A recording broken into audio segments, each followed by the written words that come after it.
Right, so let's start today's lecture. So let's do the sharing on here. Right, so the previous three lectures, the first lecture we talk about the major structure of my diagnostic system that combine or integrates the 8 principle, 6 channels, and 4 levels, 位置 Yingxue, all together into one piece. And the second lecture, we're talking about particularly the exterior conditions, how I apply these 6 channels, and especially the yang channels, and also combine the 位置 Yingxue 4 levels altogether, and then also integrate with the meridian palpations, tongue readings, and pulse readings, and bring everything together in the system. And the third lecture was about interior conditions. So they were taught separately, but today we're going to get everything together, which will be much closer to a real clinical practice. You know, the reality is in the clinic, when people come into you with a specific condition, especially some specific symptoms, whether this is exterior or interior, you don't know. So how do I start from the beginning? You know, so as I say, any symptoms, for example, if people come to you with fatigue, chronic fatigue or freshly fatigue, and how do you identify the core, the root cause of these? Is that always, because you know, for many of the TCM practitioners, when they talk about people coming with you with fatigue, I think most of I cannot say 100%, but at least 80% of people will straight away jump up on the idea of give them ginseng, give them ashwagandha or astragalus or this chi tonic. Is that true? No. In my own practice, tiredness, fatigue is not always a deficiency. It's not 100% chi deficiency. Fatigue has its own deviations. Fatigue, even with fatigue, whether it's chronic, whether it is acute, there can be still a possibility of exterior and interior. So you always will start from the beginning of a principle, the yin yang, exterior, interior. Then you do hot and cold, deficiency and excess. So that's how I work out my own, diagnosis, and the line of thinking should strictly follow this way into the final conclusion. So I remember the first time I realized and how wrong my previously trained mind to think of these particular symptom like tiredness can be. That was one of my relatives. She's a what we call I'll call her a what called nephew. Oh no, a niece. So she lives in Germany. However, one day she contacted me on the social media WeChat. She was writing Chinese. She called me uncle. She said, "I've been feeling very tired over the last 3 months, but I don't know why." So immediately I thought, oh, a young girl, tiredness. Could that be like blood deficiency? Could that be something else like, you know, she's slim, she doesn't seem to be very, you know, eating healthily, because that time she was still kind of stuck in the middle of between getting a permit to stay in Germany or have to pack up or go home, maybe a stress or anything like this. So in the end, that was the time I started to discover the meridian palpations. So in the beginning, I would just give her those points to think like spleen point and liver and kidneys and everything, just randomly, just give all those internal organs points and ask her if she find anything particular sensitive. But the answer was no. She didn't really feel anything particular.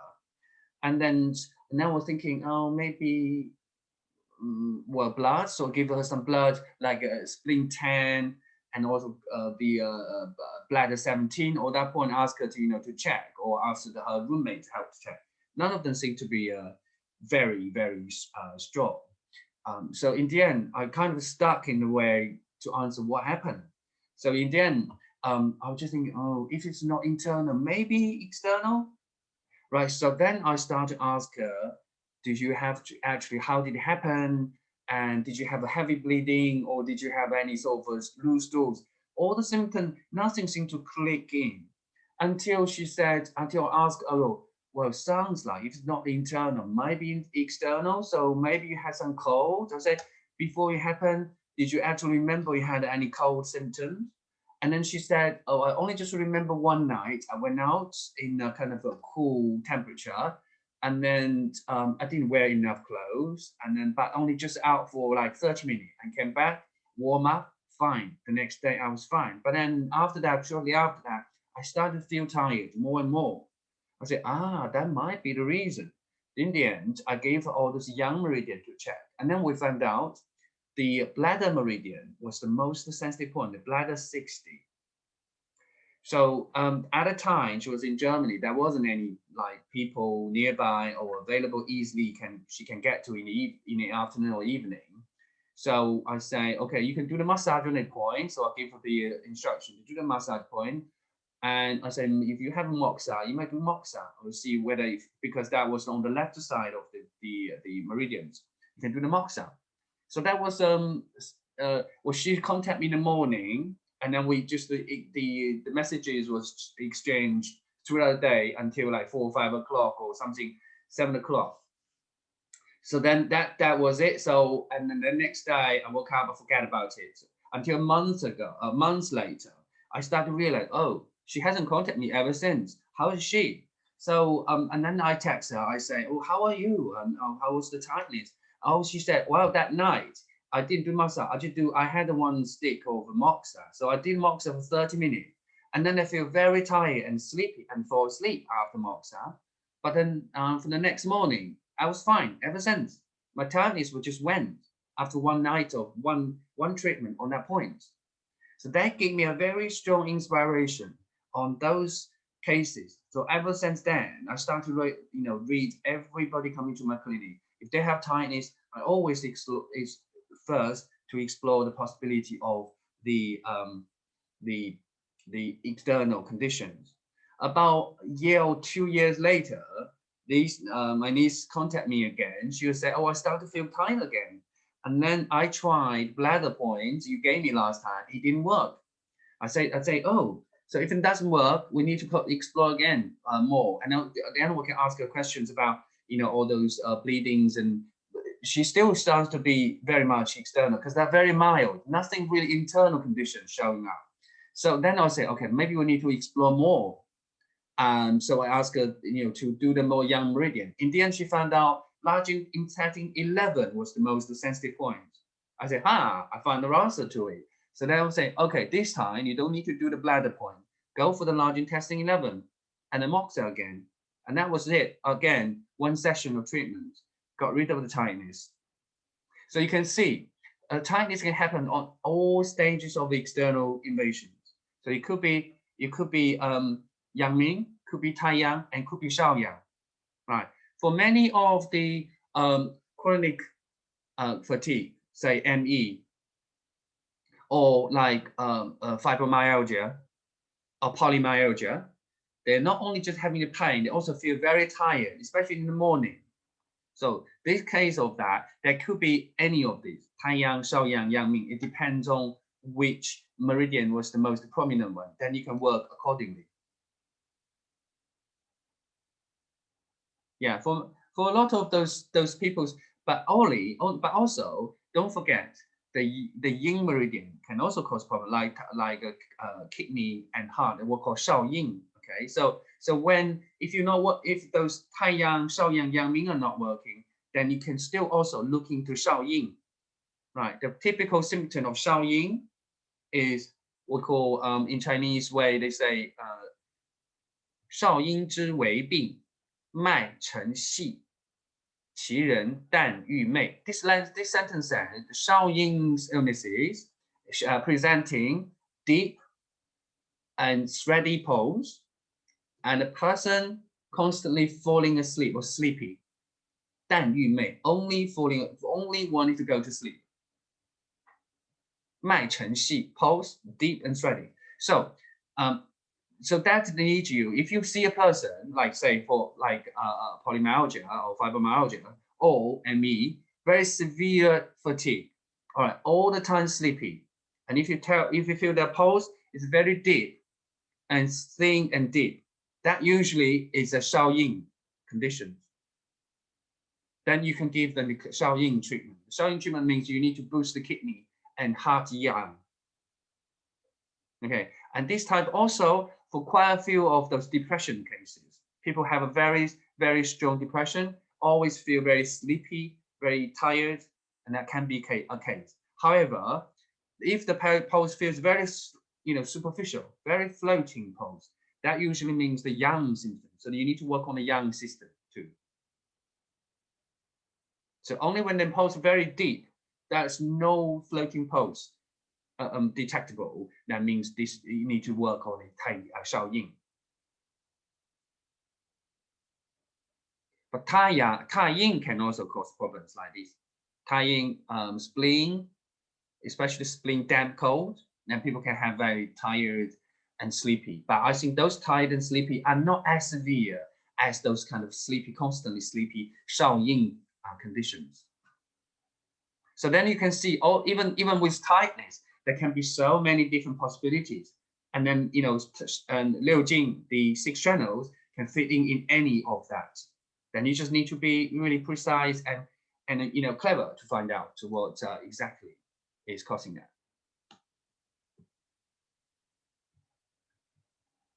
Right, let's move on to today's lecture. Oops. Oh, I think I've got wrong. Sorry, I think I've got wrong. The document. Let me just stop this one.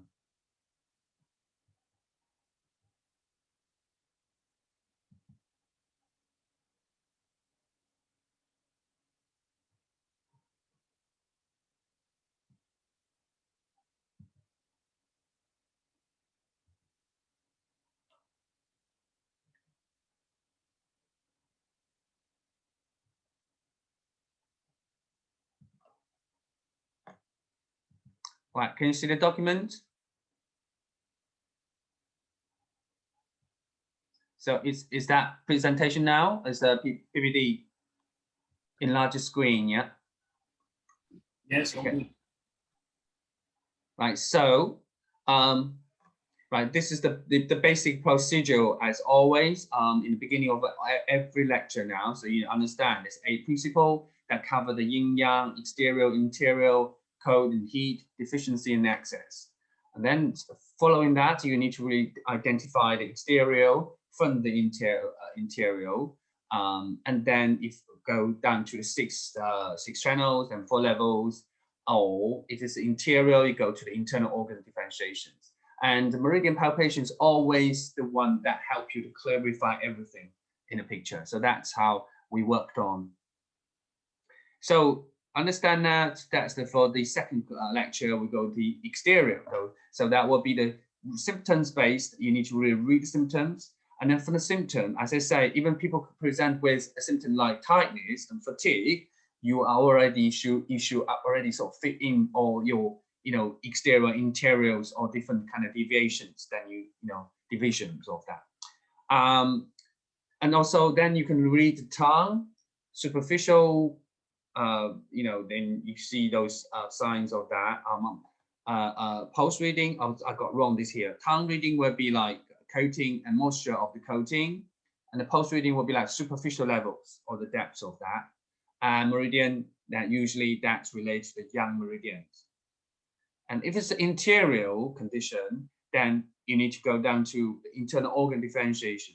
And then from that, you further divide into qi, including excess qi or deficiency, blood, excess of blood or deficiency of blood, yin, excess of yin and deficiency of yin, and yang, excess yang or deficiency of yang.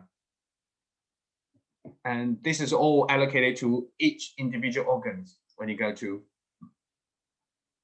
But also, if the symptoms are very much like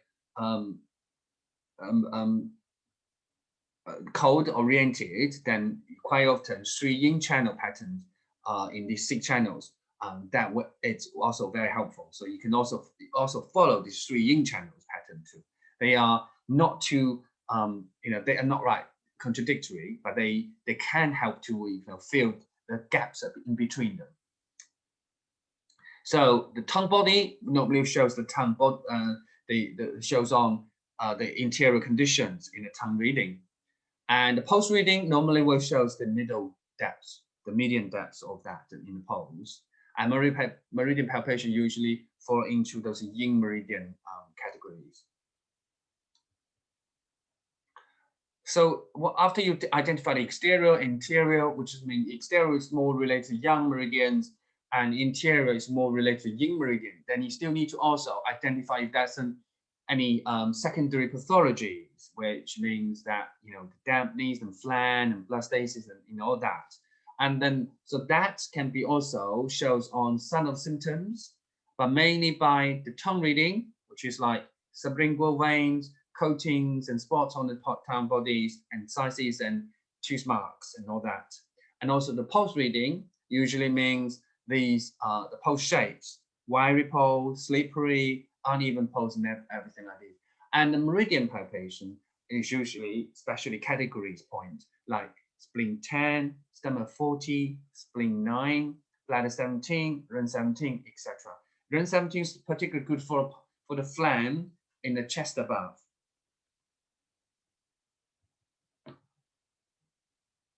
So after you go through the exterior, interior, secondary pathology, then you can bring them together to form a final conclusion of your differentiations. And then, you know, usually that's, you know, just compare and analyze on the results from different methods and come to the final conclusion and check the points and deviations and analyze the possible pathology, then give a final answer to it. So that needs you have a better, you know, conclusive ability to reach the final conclusion. Then based on that, your differentiation, and you can just apply the specific herbs to each of those differentiation patterns. Use the herbs or acupuncture or moxa or anything else that can help with that. Or, you know. So just give you another example about you know, the common symptoms and people coming with you. You know, usually our differentiation or diagnosis should be focused on one or a group of the same kind of for the same origin of a pathology. You know, symptoms, just one symptom mainly. So for example, this time we go through a frequent urination. If people coming with you into a frequent urination, what do you think? So I'm going to ask you questions now. What could that be the pathology of that? Mark, can you answer? What's in your mind? What do you think that could be a possible reason for that? For what kind of patterns that it will be frequent urine? So please have your speakers on. Oh, sorry. Right. So, yeah, basically you can go from what you taught us as well in terms of the 6 stages. You can go from the externals as well, which is very common cases as well, from externals sometimes in terms of the cold or the wind, and then you go further down the dam, then you got the heat side as well, which yeah, just working alongside the 6 stages and the 4 levels, whether it's internal, external as well. So it can be a lot of pathologies. It can vary depending on the history, depending on the clinical symptoms, and then also the pulse, the tongue reading, and then the meridian palpations, which I've been using a lot now as well when you taught me. And sometimes I use it in A&E, and I found it amazing. I tell them to press, and then the symptoms gone. Yeah. I use it in the clinic here as well. Even some patients with about 5 years history as well, with dizziness or in terms of sometimes the pain as well. Yeah, so frequent urination type as well. Yeah, I just basically work through the 6 stages, what you have taught me. So that's how I proceed. Okay, so yes, sorry about the noise, the back noise, the dog is barking. Yeah. to start with this, as I will talk about the eight principle. The first eight principle is yin and yang. So when what is the question that help you to clarify the yin and yang here? Whether it's basically in terms of the history, the urine, whether, the urine, sometimes whether it's the like turbid or in terms of the clear urine or dark urine, it's more in terms it's mainly the history is important as well. Yeah. So so I want to ask other people just to get Vasilikos. Are you able to tell me what kind of symptoms would you or question regarding the symptoms that can help you to identify the yin and yang? Well, first of all, if it's a lot of urine or just scanty. I can't hear you very clearly. What questions? So I mean, the quantity of the urine. Okay, the quantity of urine.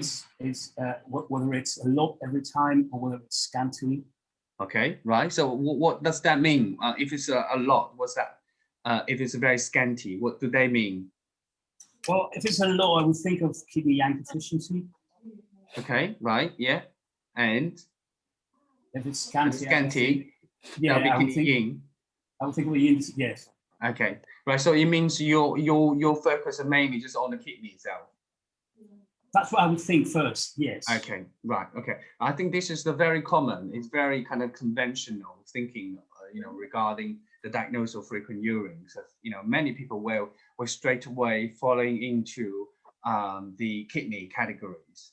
Yeah, I think from Mark's ideas, it's coming from the root of meridian palpations. So he's already included the external, the yang meridian, which is, I think, that's a very, very good thinking starting point too.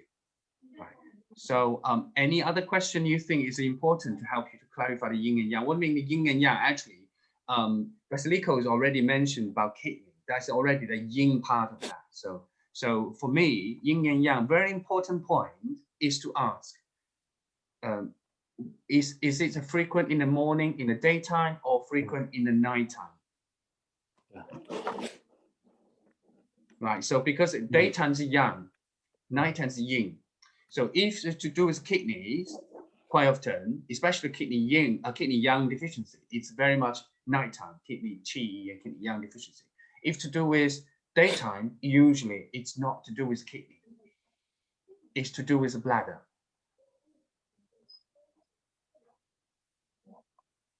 And then the second one, between the yin and yang, is the color.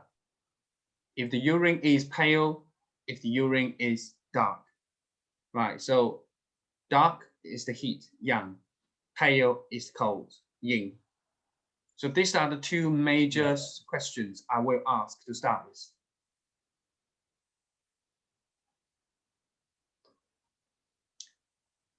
Then the second one is, apart from those looking into the kidney, bladder, is there any other organs we need to consider? Right, I will ask questions. Mila, are you there? Can you answer the question? Hi, yes, I am here. Yeah. And the question being that which other organ is it? Yes, that's right. Do you have any ideas of other organs that play a part in here? Well, I would say spleen here, Spleen. without any thoughts, as I have been thinking of kidneys as well. But okay, yeah. So if it's spleen, what kind of symptoms could that be related to? Why spleen?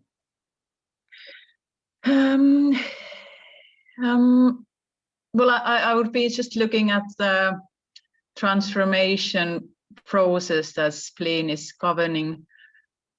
But then the other symptoms would be fatigue, loose stools, something like that. Okay. So spleen is affecting the water, the metabolism, so the transformation of the body fluids. But does it directly affect urine? I'm not sure in organ-wise, but spleen meridian going passing the lower tummy too. So spleen has a indirect link to Okay. in terms of organ functions. But Okay. we do have direct organ connections and meridian connections with the urine. So just thinking about what actually passing the lower tummy. What meridian going past the lower tummy is the one that actually play a part too in there. Okay, so like say Pinalim, are you there? Yes, I am here. Okay, so would you be answering this question? What meridian going passing the Yes, for lower me. tummy? Yes, I think first thing I think about small intestine first. Small intestine, okay. Yes. In what way? One more time. Okay. In what Right. way? Yeah, so small intestine, yes, small intestine plays a very important part in here, but it's Yes. not via the meridian connection directly. It's via organs that function, or by the connections between the small intestine and bladder. Mm-hmm. Yeah, and small intestine's function on organs functions, but it's in charge of separation of from the pure to the pure from the impure. So small intestine very much, but small intestine and also linked to the heart. So that's the second line. This is actually a question for my next question, because this is the organ connection. We're talking about now is the meridian connection. What meridians going past in the lower tummy that affect the urine? I think lung. Lung? Mm-hmm. Is that a connection of lung meridian going past in the lower tummy that affects the urination? Low is liver, I think. Okay. Anybody else can answer the questions? Is it the Ren? Ren meridian going passing, yeah, the middle.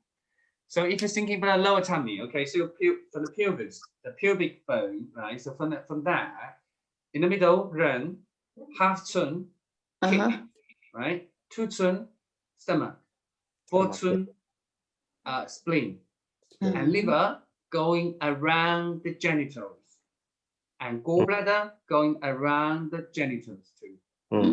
Internally, bladder coming out from the bladder, so obviously bladder meridians, yeah, and also small intestine going down into the bladder, and also small intestine, it's affecting the separations of impure and impure. And then with the link of that, heart is the one flying apart too. Right. So actually, already I'm seeing 3 people at the moment with a particular heart and small intestine connection to those urination issues. One patient had dark urine, and I've been doing that kidneys, bladders, and livers, and then nothing seemed to have a long-lasting effect until I started to work on the heart. I was using heart, the formula to help, because then that is to do with the heat, heart heat, passing the heat, heart passing the heat into the small intestine. What is the, can you remember last time we learned the heart fire? What is the formula so that's good for that? With the heart pathology, what is the patterns, Herbert patterning? Okay, yeah, so Cassie says, yes, 导赤散. 导赤散 means actually, 导 means guiding, 赤 means yellow or red, basically it means dark urine, san means powder. Powder to guide the dark heat through the urine into. So if people have like, so this formula with the heart fire is good for anybody who has like ulcers or sore in the tongue or dark urine, you know, all at the same time, because this is actually showing a connection between the heart fire and small intestine heat.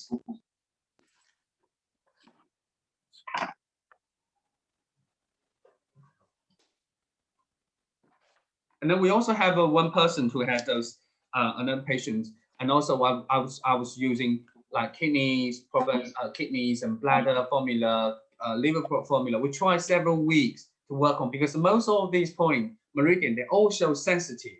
Until last week, I started to find out, actually, after clear the kidney, clear the liver, everything, heart start to showing up the most highest sensitivity. Then we start to work on the heart. So that's the same. There could be a serial sequence of pathologies linking together. Internally, also don't forget that's another meridian you need to really consider, which can be related to this urination functions, is the sanjiao. Okay, I don't know whether I shared with you a case on this. I think I showed before that we're talking about this lady who had the cystitis symptoms, and also she had symptoms like getting worse every night after like 9 o'clock. And then so I asked her to use the points on Sanjiao 3 to work on, and she feels so much better. Yeah, along with that, even her emotions was better. She was feeling much lighter and lifted just by doing 1 point on herself, the muscle in the point. So you should remember that internally, heart, kidney, bladder, small intestine. Superficially or meridian-wise, that could be the ren, kidney, stomach, spleen, liver, gallbladder. Internally also includes sanjiao. That could all play a part in here.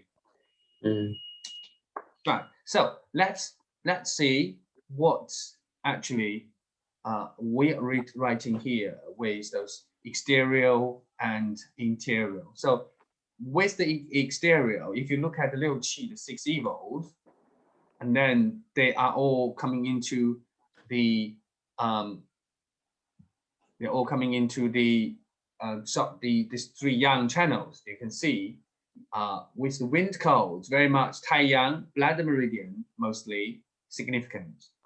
And then it's usually daytime more frequent than nighttime, but can be nighttime too. Sometimes can be nighttime too, but usually it's pale white in color of urine because that's cold oriented.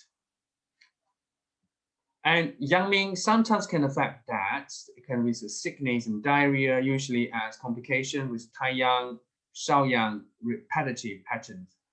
So with Taiyang, because remember the bladder meridian going past the bladder, so that will cause those symptoms. But Yangming stomach meridian also going passing around the area, that could also can cause some symptoms of the lower tummy. Yeah, Shaoyang, because bladder going around the genitals, and sanjiao also internally with organ function, it can also affecting the bladder function. So actually 3 yang channels can all have a play role in the pathology of urine.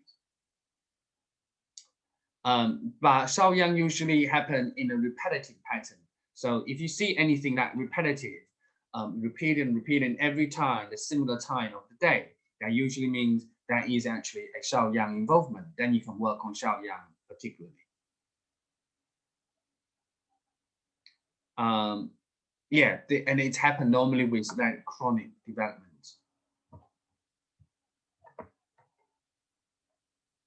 And if it's wind heat oriented, so then normally it's dark yellow in urine color, stinging, burning, irritable in urination, usually with as complications with damp. So that wind heat doesn't purely just on its own causing or the urination issues until it's mixed with damp.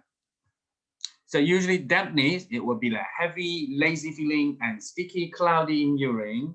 If with cold, pale in color. If with heat, yellow in color. And stronger smell if with more heat. So the more stronger smell, the more heat it has. So with the dryness, it rarely have any connections. And the summer heat, quite often that's coming with the amount of water. So if they have quite amount of water, there can be like frequent urination. And in some severe case, there could be even like incontinence. but obviously it's a summer season related. It's not happening every day, everywhere. It could be just to do with a hot temperature. And then along with that, you are supposed to see people who have excessive sweat, extremely thirsty, and fainting. That's the typical symptoms with the summer heat. So the thing you need to really remember will be wind cold with all the 3 yang channels, and then some damp. That is the most important ones that you expect to see with those frequent urine exterior conditions.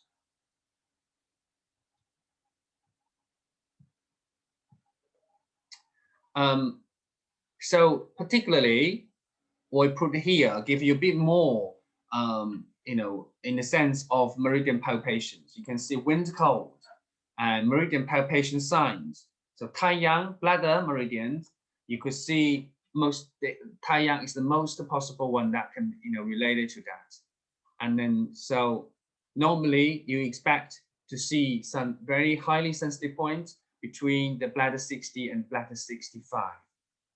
Now, small intestine, the same thing. It's to do with the small intestine between small intestine 2 and small intestine 5, all along there. You could always find a very sensitive point activated. Sanjiao normally is a Sanjiao 2 to 6. And bladder, there will be bladder 40 to 43. That's usually quite a strong point on that. And occasionally that could also showing a more higher around gallbladder 34. You can have some significant increase of sensitivities on that. With the stomach, and that usually between 41 to 43, and you can see some sensitivities increased. And large intestine, between large intestine 2 to 4 and large intestine 11, that can be showing some points that can give you some ideas what happened. Right, so that was exterior, but now we come to the interior. So we talk about qi, blood, yin and yang. And with qi, blood, yin and yang, they all have like excess of qi, deficiency of qi, and excess blood, deficiency of blood. And then they all allocated to 5 organs: liver, heart, spleen, lung, and kidney.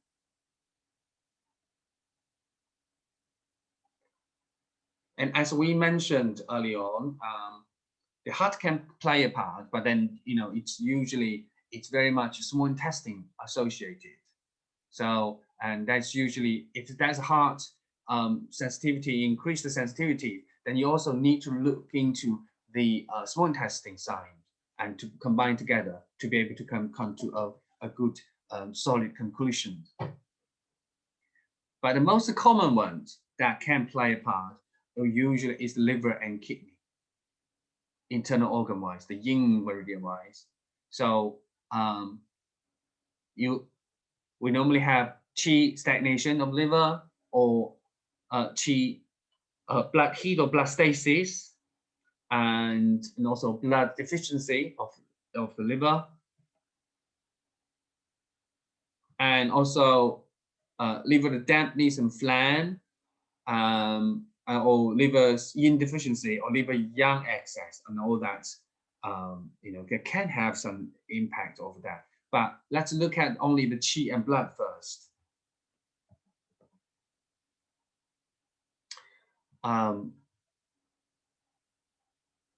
You can see the symptoms here.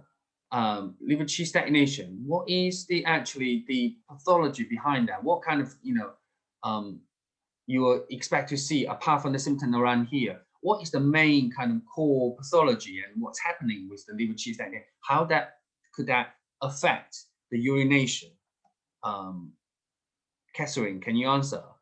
What is the pathology behind that? What behind qi? Qi stagnation in liver.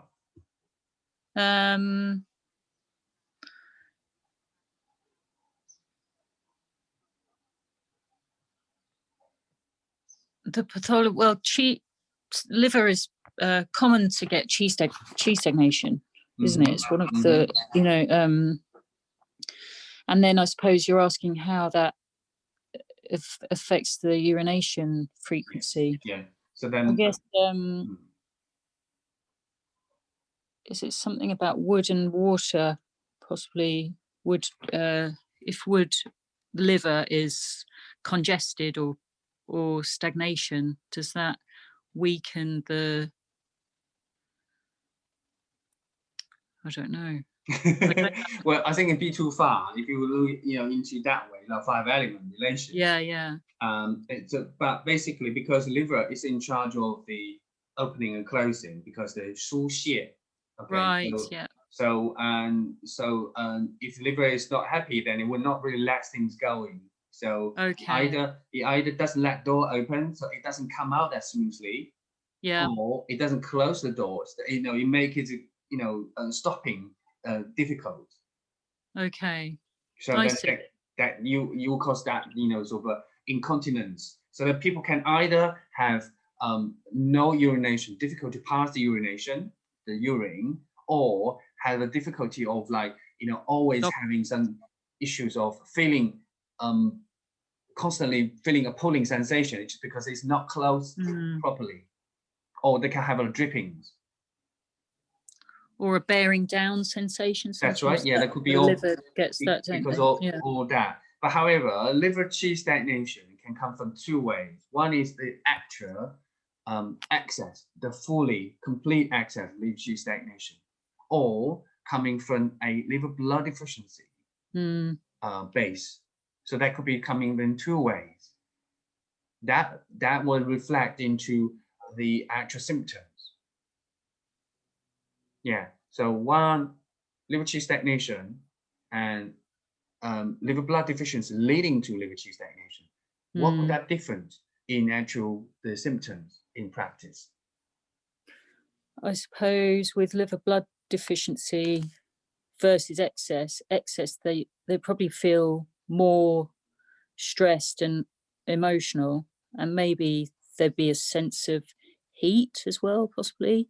Whereas blood deficiency would see they'd be paler, maybe their tongue would be paler, and in terms of the pulse, maybe I don't know, you definitely feel either an excess on the guan portion, or sort of on the left guan portion, or a sort of hollowness.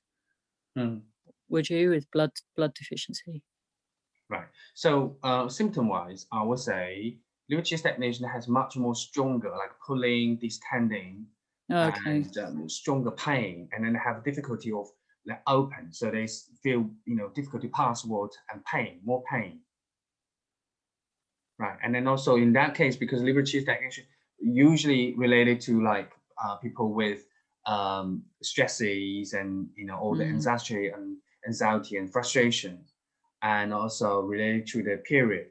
So before period, they don't necessarily feel very tired, and they feel more stressed and more angry before the period comes. But with the liver blood deficiency, the symptoms will be less intense, and people tend to be tired more before period comes. Could be similar level of frustrated and stressed, but the more tired. It's because of the blood deficiency, and then it could be also more tired even after period, and the symptom can be even worse after period too. And liver qi stagnation usually is before period comes.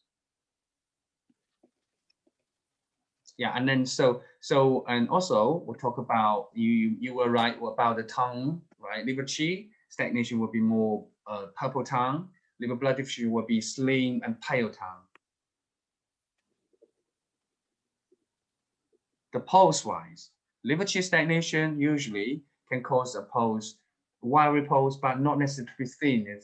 Especially the median level. When you check the guan level and chi level, if liver qi stagnation, usually guan and chi join together into one piece. But with the liver blood deficiency, you'll feel the guan position either very weak. They can be very thin and wiry, but when you slightly touch in, press a bit deeper, it disappears. It's very soft. However, you will feel a wiry pulse, wiry and thin pulse in the chi area. that means the liver qi started to invade it into the lower jiao. But the actual liver area, even because of blood deficiency, that's very weak. And other peripheral symptoms, including like liver qi stagnation, doesn't show as much on the nails, right? But it could be long term of it will be a lot of stress lines, the nails, stress lines, a lot of lines, ridges, and liver blood deficiency usually is a pale nail and very fragile, you know, sort of brittle.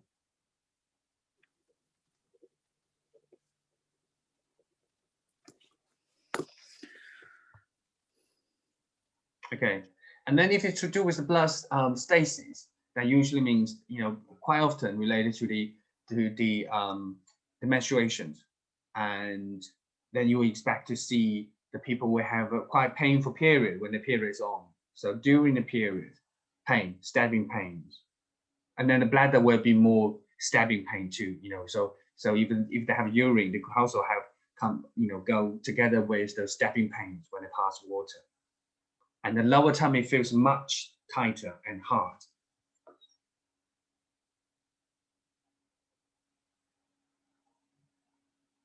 But that was to do with the qi and blood. So qi stagnation or blood stasis or blood deficiency, that can be completely different signs you can see. But what actually could be reflecting in the meridian palpation? I think meridian palpation helped me to clarify the picture very easily. With this, what would you expect to feel with the liver qi stagnation? Which point do you think that could be the most sensitive point that shows? Taichung. Taichung, yes. Liver 3, yes. Liver 3 can be, especially the right side liver 3 is much more stronger. That usually means liver qi stagnation. And when it becomes heated, fire, there will be liver 2 on the right side.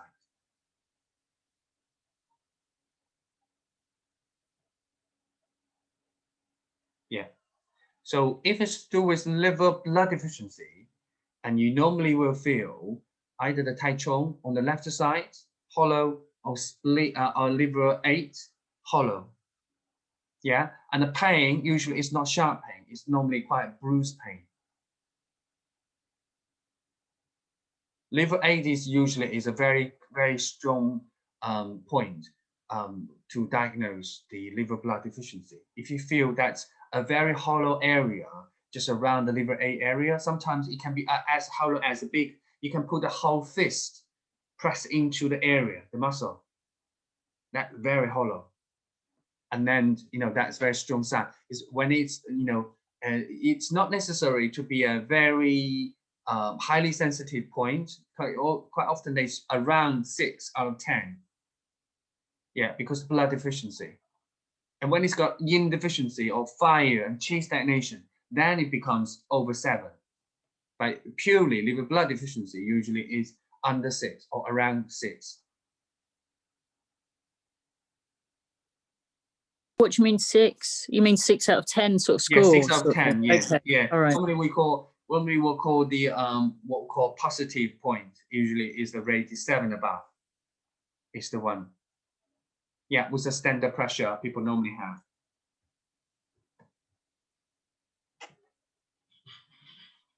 Okay, so I didn't put anything with the heart. As I mentioned earlier on, the heart usually is the heat, or could be like heart yin deficiencies that can causing all these issues. Say heart heat. So then you expect to see heart symptoms. What the symptom like can be related to the heart? Tell me. Mark. Sorry, your speaker, please. All right, sorry, for frequent urination. Yeah, frequent urination. But then with the heart itself, we need to have, you know, if you can give me some symptoms with the heart fire, and also to do with the urine symptoms. What Yeah, kind of... in terms of the heart fire, sometimes you can also get the in terms of the pain or in terms of palpitations. That can again affect the urination. because of the water and the fire imbalance from the element.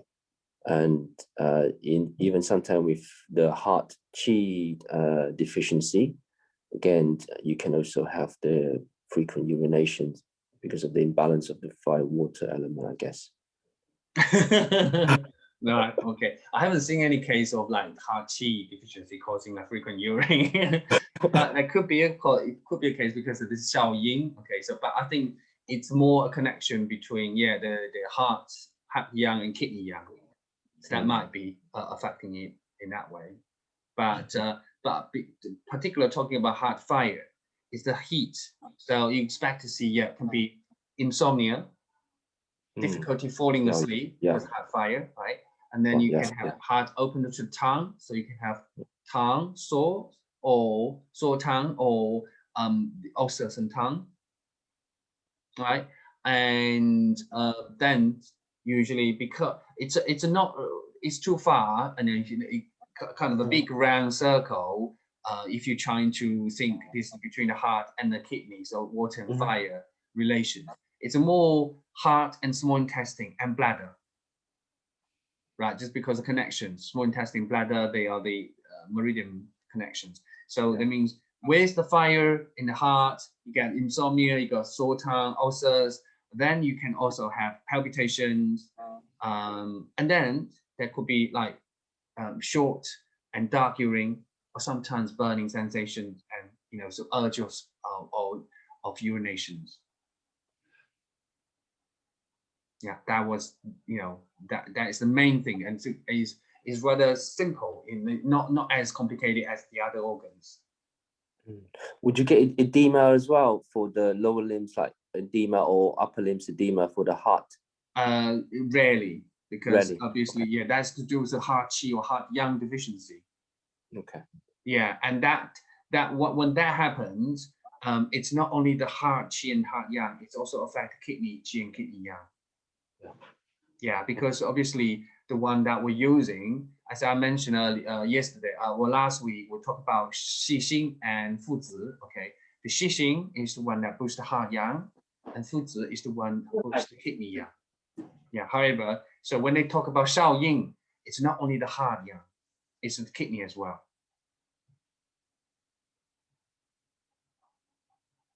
Okay, and so spleen, usually the spleen qi, that's not much of spleen blood we talk about. So it's mainly the spleen qi deficiency.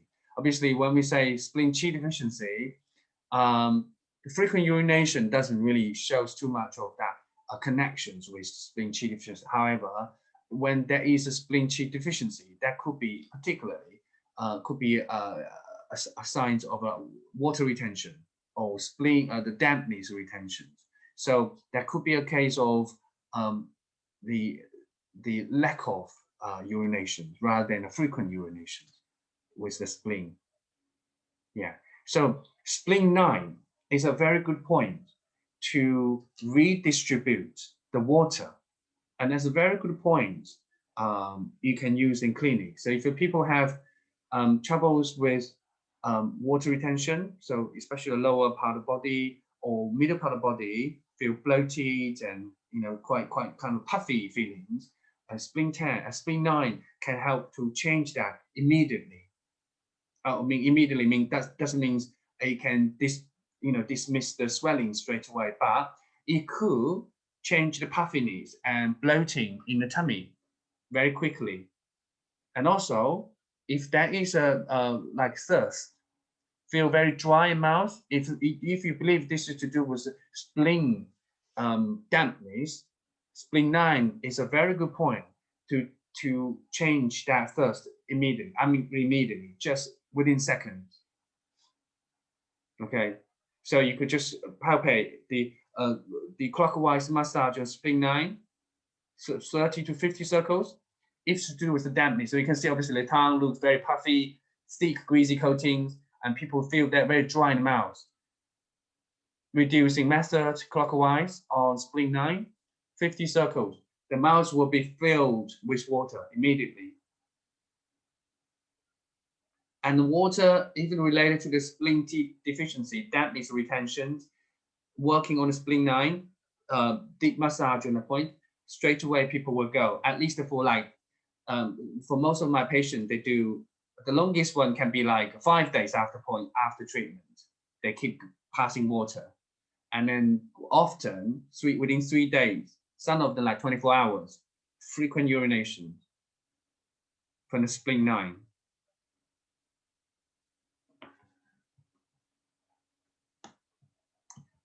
Okay. So lung itself doesn't have a direct link with the frequent urination, so I will skip that. Kidney, obviously, kidney qi deficiency will cause these frequent urination. So I mentioned because kidney is more the yin. So with kidney yin, kidney qi, or kidney yang deficiency, it's the night urine, right? When people talk about daytime, they feel cold, they want to go to urination a lot. These, most of cases are not to do with the kidney. This is to do with more bladder.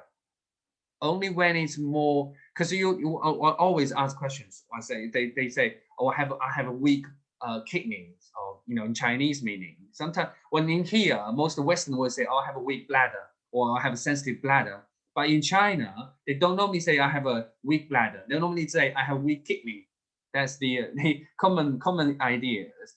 But to me, when they say I have a weak kidney, if Chinese people talk to me, I always will ask, is the urination frequent at nighttime and daytime, right? So if they don't have any issues at nighttime, they don't get up to pass water, you can straight away tell them this is not to do with kidney, right? Only when the case they go frequent in the daytime as well as the nighttime, then there can be a kidney connections.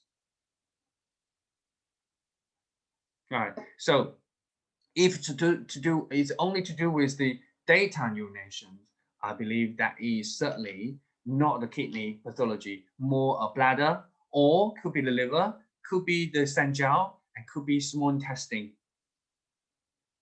or sometimes even to do with like the large intestine, stomach, and or others. Okay. And another is just the amount and the color, right? So if it's pale color, definitely more colder type, qi or yang deficiency.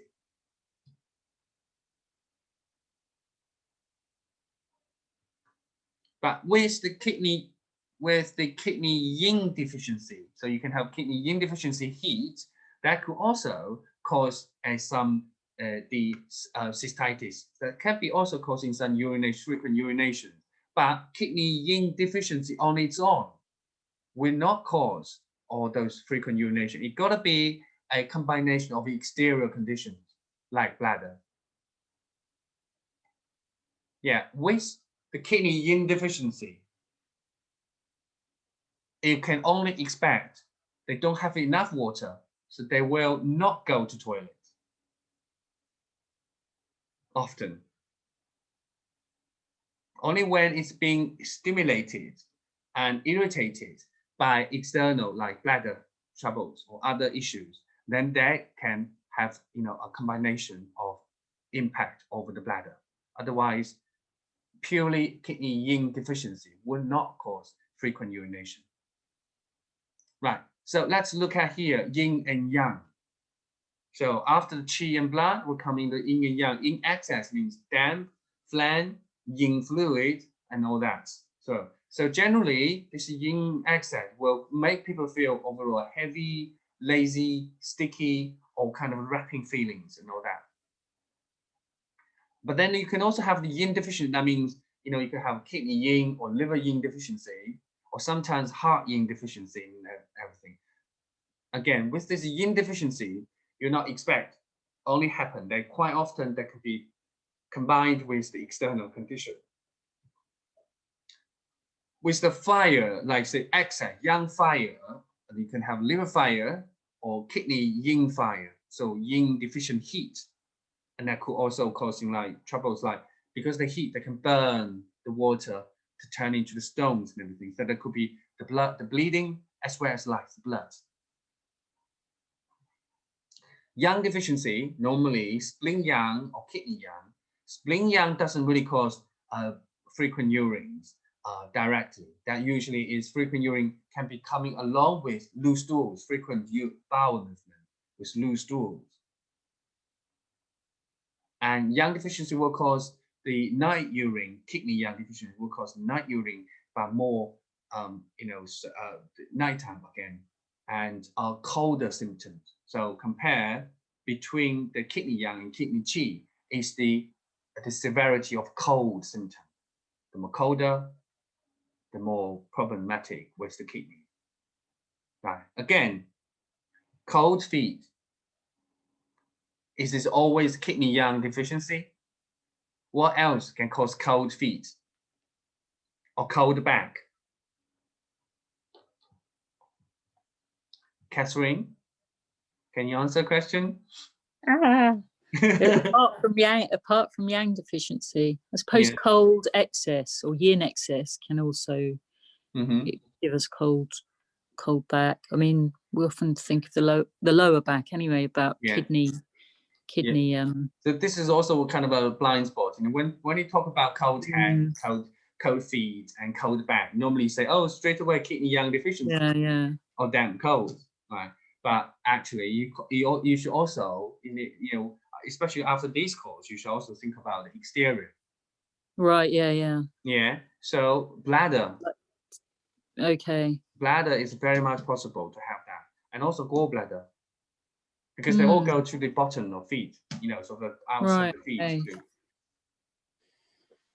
I think the main thing that I'm taking is everything needs to be looked at more closely. Yes, that's right. And stop being assumptive just because there's a couple of typical symptoms of someone. I think it's sort of going from a sort of beige sort of diagnosis to something much sharper, and really clarifying why I'm making the clinical decisions that I'm making, rather than just this guesstimate on. That's right. Yes, because when you see, oh, the result is not good, you don't really just say, oh, because the herbs, it take long time. But actually not. You thinking you should rethink whether your initial diagnosis is the correct direction. In many cases, it's just because we started from the wrong point, and then that's then it doesn't really lead you to the successful result. So C Thorpe has just put on spleen, liver, gallbladder, stomach on the chat. Yeah. So the nowadays when people come into me with like the symptoms like cold hand, cold feet. So we're not talking about cold feet. We're talking about sweaty feet. Right. So, and what's your thinking start? Where do you think, where do your thoughts and your considerations start now with that sweaty feet? Well, I suppose I'd go through your 1, 2, 3, 4 process, I think now, rather than just going to like, there's again, that's associated with the exterior not containing the heat, not containing the sweat properly. So the interstitial stuff, is it exterior, or is it sort of a spleen qi deficiency, again, not sort of containing the fluid, or is it a kidney issue, or but I think all of these aren't as good about just being very consistent about going through each process. Philomena's just put heart as well. Heart. Well, the hand and feet will be different, because nowadays mine will go even more kind of close to these shortcuts, like especially my shortcut will go by way of meridian palpation. So I straight away will go thinking what meridian, because most of the symptoms actually is associated with the distribution of meridians. Most of the symptoms of your clinic. So now feet, we're thinking about what exactly going past in the feet. So then that could be the case of that. So that meridian palpation is the first starting point. Then secondary, we'll talk about those 5 elements. So because also we say the spleen is in charge of 4 extremities. So the sole and feet and sole and head, the central palm, they all can be related to the spleen. then as a spleen is the one that step in there too. So, but obviously, when you look at the feet, the bottom of that kidney is the one. But don't forget the bladder going to the outer side and gallbladder. Although they're going to the top of the foot, but actually they're meridian, and they could also affect, reflect on the bottom of that. So that will be the idea of that. So then yang meridian, yin meridian, all need to be considered. Then the secondary pathology, those sweat, the sweat itself, could have been the dampness. But what is that, because the damp heat or damp cold? You need to really think of, right? The question will start to follow that. Does the feet can, is that the cold sweat? Is that hot sweat? Or you can ask, does that feet smells, or does that doesn't smell too much? That can help to identify whether it is cold related or heat related. Then we are able to really work out through the meridian palpation. We need to work out, what meridian is closely related to that, and the meridians, the sensitivities will provide the basic the clue which meridian is the highly associated one. Then we can work on accordingly. Yeah, and that's the same principle applied to anything like swellings of feet, numbness of feet, pins and needles, and all that. Yeah. And I have a gentleman who had he had what's the symptom? We're working on can't remember. But anyway, so he started to have like pins and needles on the feet. And then he's been to a Chinese doctor locally in Kent, but he was treated for about 2 months, and the symptom didn't get better, and then instead it get worse. So, and then he has to go to the Western doctor, and then in the end, they found out he was having something allergy. So then it comes out as all those vasculitis, all those bruises and all the point coming out on the feet. But they believe that was to do with those allergy or immunity attacks. So he was given quite strong antihistamine as well as the steroids treatment.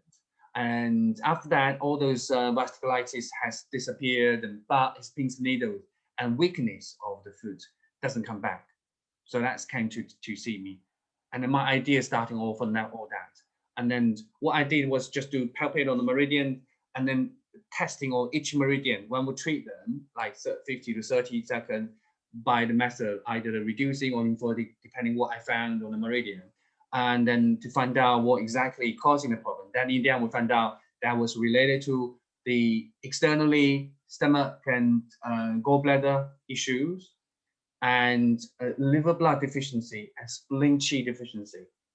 So then in the end, I was using the acupuncture to work on that, as well as the herbal medicine, and it works very well.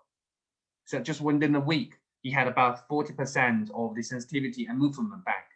And the second week, back to like 60 to 70%. Yeah. So that was the idea was starting from this meridian palpation. Obviously, all this happened when he first started. I think unfortunately, he didn't have the right doctor, the Chinese practitioner, to find out what's wrong. They were all thinking about maybe, most common, like, experience tell them, oh, maybe this because it's coming from the back. So, nerves or compressing nerves and stuff like that. So he was treating all locally and also some on the back or legs. But obviously, if it has idea of looking at the external yang meridian, he should be able to identify this is actually a exterior invasion first. Then they're coming into those, the conclusion of that. Even after that, so many months, even after he was treated by Western doctors with all those immunity suppressants and everything, anti-inflammatories, and the exterior condition are still not going. So that was the time we step in, we start to, try to open that, the yang meridian, and that start to speed up the recovery of his conditions. So that's the same thing happened with people. So if we only just rely on those very simple and superficial thinking about so nerves or the muscles and ligaments or fascial tissues. Yes, they are a bit, but they are not the full story of all illnesses. Yeah, only when you start to use a pure or complete TCN thinking, a pure 8 principle, yin yang, exterior, interior, hot and cold, and deficient access, you are able to find the full picture of these conditions.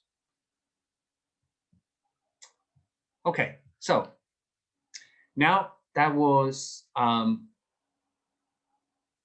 just an example to show you how we look at illness in practice and how you take a full view of the possible pathologies and then causes of that illnesses. Then you can get a much better picture about any conditions that come to your clinic. Now I will just give you some introductions of some of my favorite formulas. So then, hopefully you can get the ideas and we can apply it freely in your future practice. Here are the points we normally use, the formulas I normally use. For wind cold, first thing is 五苓散 wan. Normally the wan means the pills. And it's composed of Fuling, Baizhu, Guizhi, Zexie, and Zhuling. Okay, so if you talk about having the patent herbs, you can easily find those patent herbs from the suppliers nowadays. But if you do the powder itself or like loose herbs itself, Zhuling can be quite expensive. And normally don't use Zhuling. I use 车前草 to replace, or 车前子 to replace that. And it's a very good formula for conditions like the wind cold attack on taiyang, so bladder, but also they have urination problems. So for that one, you normally expect to see the people who had a very raised sensitivity on the bladder point, bladder 60 to 65, and they have issues of water retention, have issues of urination issues. And that can be, right, some of the case is, difficulty passing water. So water retain, but in some odd cases, it could be very frequent urination. Then you can also still using that point, the 五苓散.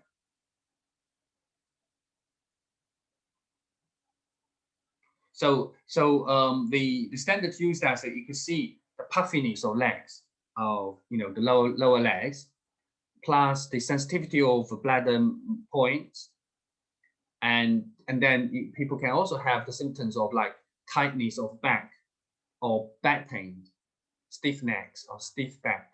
So if you see puffiness, stiff back, and sensitivity on bladder meridian, you can use 五苓散.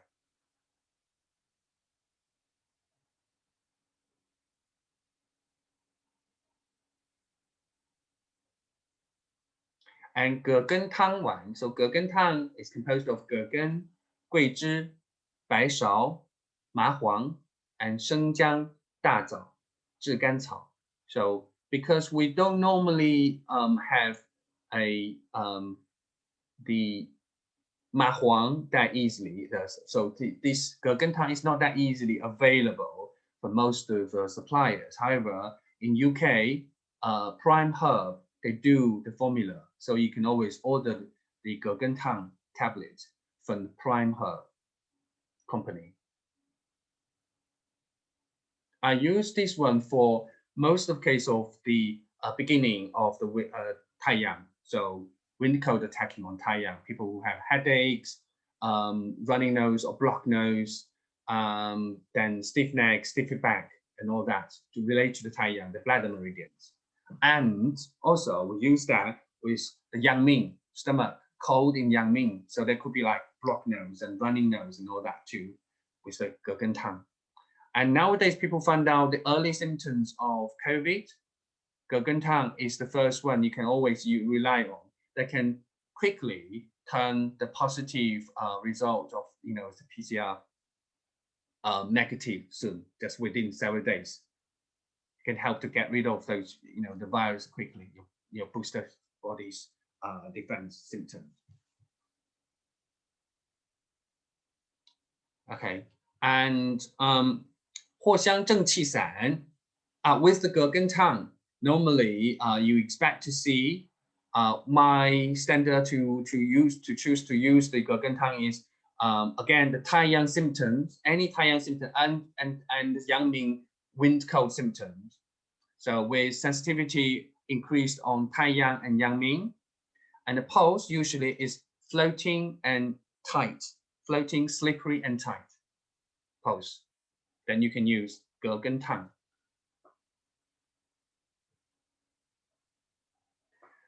The third one, 藿香正气散, and it is composed of 藿香、厚朴、法半夏、陈皮、茯苓、苏叶、大腐皮、枳实、苍竹、桔梗. Okay, so and as I mentioned last time, I'll say the 藿香正气散is a super herb that one of my favorite that can use external conditions and interior conditions too. So if it's a damp cold, wind and damp cold externally or damp cold interior, you can all use in 藿香正气散. Okay, and so the symptom related to 藿香正气散could be generally externally cold symptoms like feeling cold, aversion to cold, generally feel tired and lazy, and interiorly you can have bloating stomach, loose stools, diarrhea. Obviously, this diarrhea is not going to be very smelly diarrhea. It's usually sticky and diarrhea and with not very strong smells. Yeah, and the pulse usually is either superficially soft and slippery, or middle depths also slippery pulse. And you can see a strong sign of damp cold on the tongue. So like say white and greasy coatings.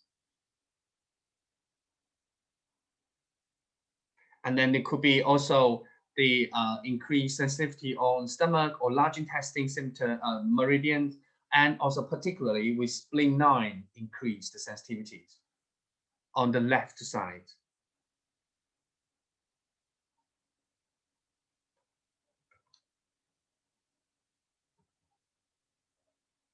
Okay, that was to do with actually Taiyang and Yangming. Here is Shaoyang. So we normally have Xiao Cai Hu Tang, also one of my favorite. It's composed of Cai Hu, Huang Qing, Fa Ban Xia, Dang Shen, Zhi Gan Cao, Sheng Jiang, Da Zao. So it's usually wind cold attack on Shaoyang. So the symptom of Shaoyang syndrome is the dizziness, nauseating, sickness, blurring visions, headaches, fatigue, fever and chill alternating, repetitive on offset of specific symptoms. So that's all can be related to the Xiao Cai Hu.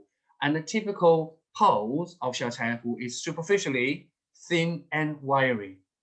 Thin and wiry is the typical sign of pulse signs for the Shaoyang. So if you see a thin and wiry on the superficial level, definitely Shaoyang.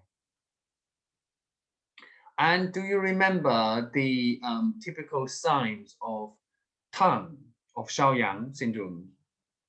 Anybody can tell me?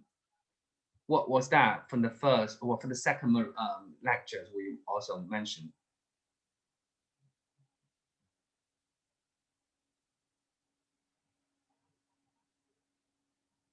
Mila, can you answer the question?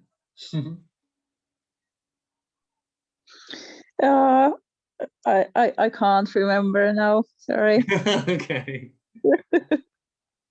Right. So Mark, can you remember what was the tongue signs of Shaoyang syndrome? Then on the side you have this galloping, and then when you can also the cold one, you can have either the deep or the swollen side as well, with either pale or the plus some coating on the side if it is the wind cold Shaoyang type.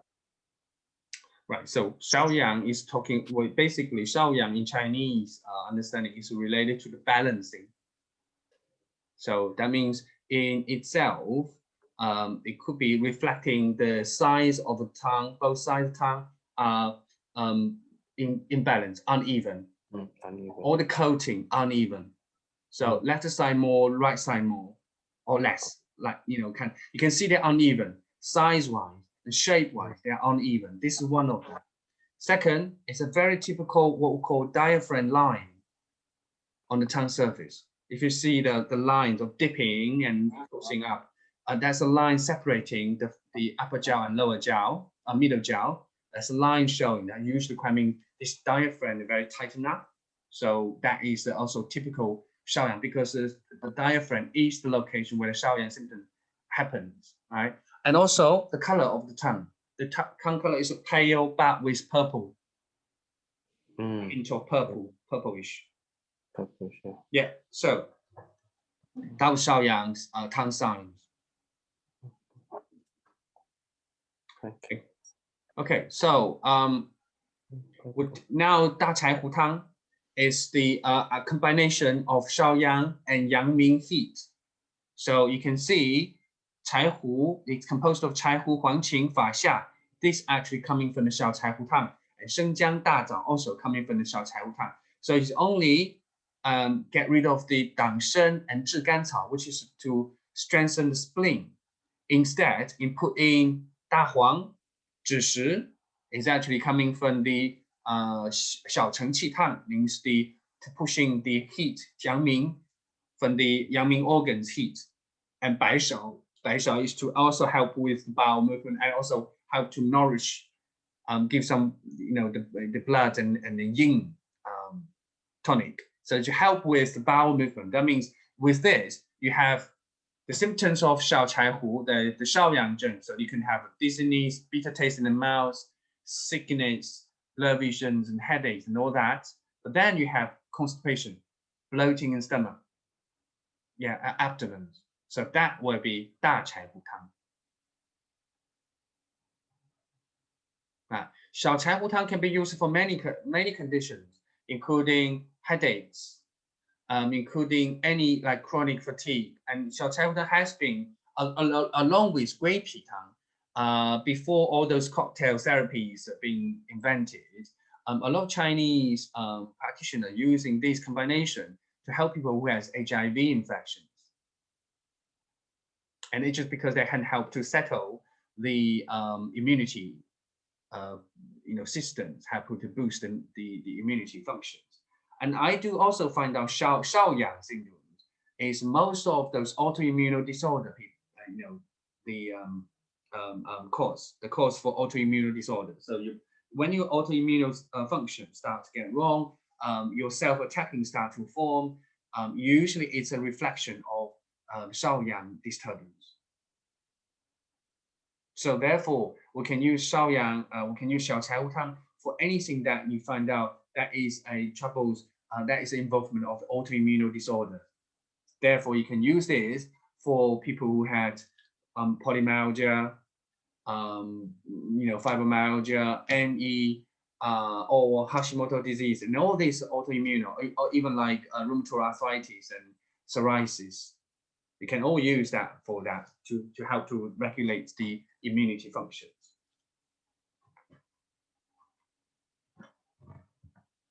But then for people who has like troubles like if they have a repetitive cough, chronic cough repetitively every day, a certain time of day start to show up, Xiao Cai Hu Tang is also the good formula to always, to start with.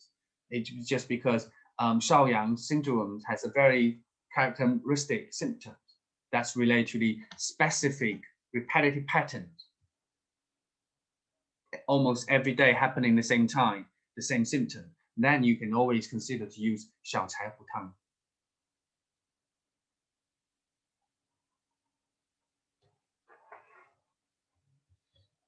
I have seen a one of my patients coming to my clinic. I think maybe I told you before, but anyway, so say this gentleman coming in, well, how many years now? 4 or 5 years ago. I remember when he came in, he kind of just just make an inquiry because he spent like £2,000 going to see the Chinese herbs in Chinatown in London. He traveled all the way from Norwich to Chinatown, spent £2,000 going for 6 months, no improvement for his chronic cough. So it's about 2 years. He's been constantly having a cough.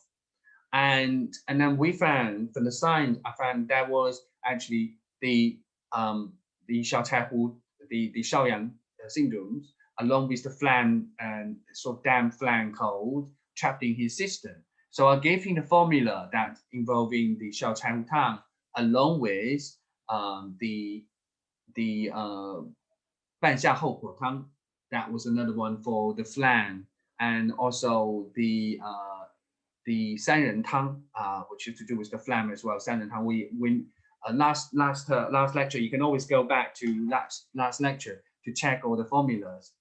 And so I gave him just about a week of formula. Well, actually, yes, that was less than a week, about 5 or 7 days formula, just to let him try. And he just disappeared until like 6 months or a year later. He brought in his girlfriend. He mentioned to me, he said, your formula was so powerful. I just had 3 days, all my cough, 3 years cough, just went, after he only just cost me 23 pounds.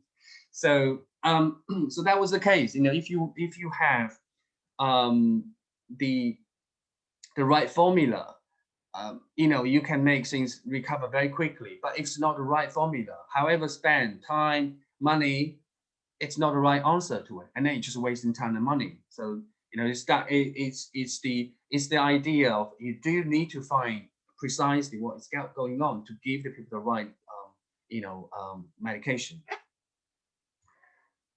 One of the famous doctor in Chinese medicine, and specializing in the Jingfang, in the Shanghan Lun, all those formulas I introduced here. Most of them are very much classic formulas, and he also used Da Cai Hu Tang a lot.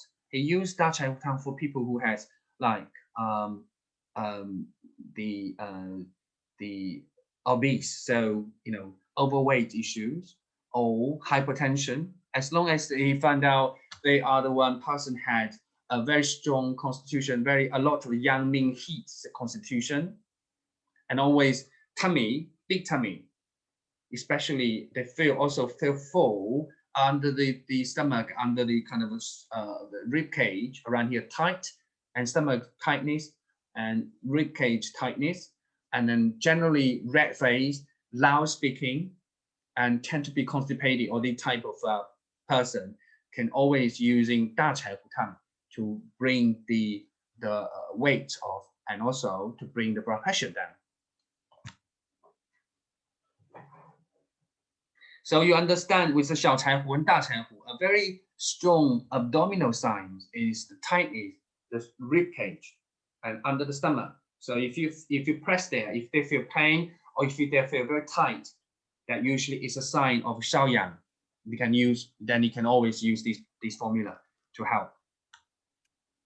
Yeah, so then they can be used for like gallstones, and even like pancreatitis and stomach pains and gastritis and all that. Yeah, so they're just because as long as they are involving all these middle and diaphragm issues, then you can always use it. With the constipation, then you use Da Cai Hu Tang. Without constipation, normally sometimes normal bowel movement or sometimes loose stools, Xiao Cai Hu Tang can be. Yeah, and also Xiao Cai Hu Tang doesn't necessarily affect the heat, so you don't see a sign of heat in your tongue. With Da Cai Hu Tang, normally you'll see a sign of heat on the tongue, which is the yellow, thick yellow coating, could be dry yellow coating. Then you can straight away use Da Cai Hu Tang.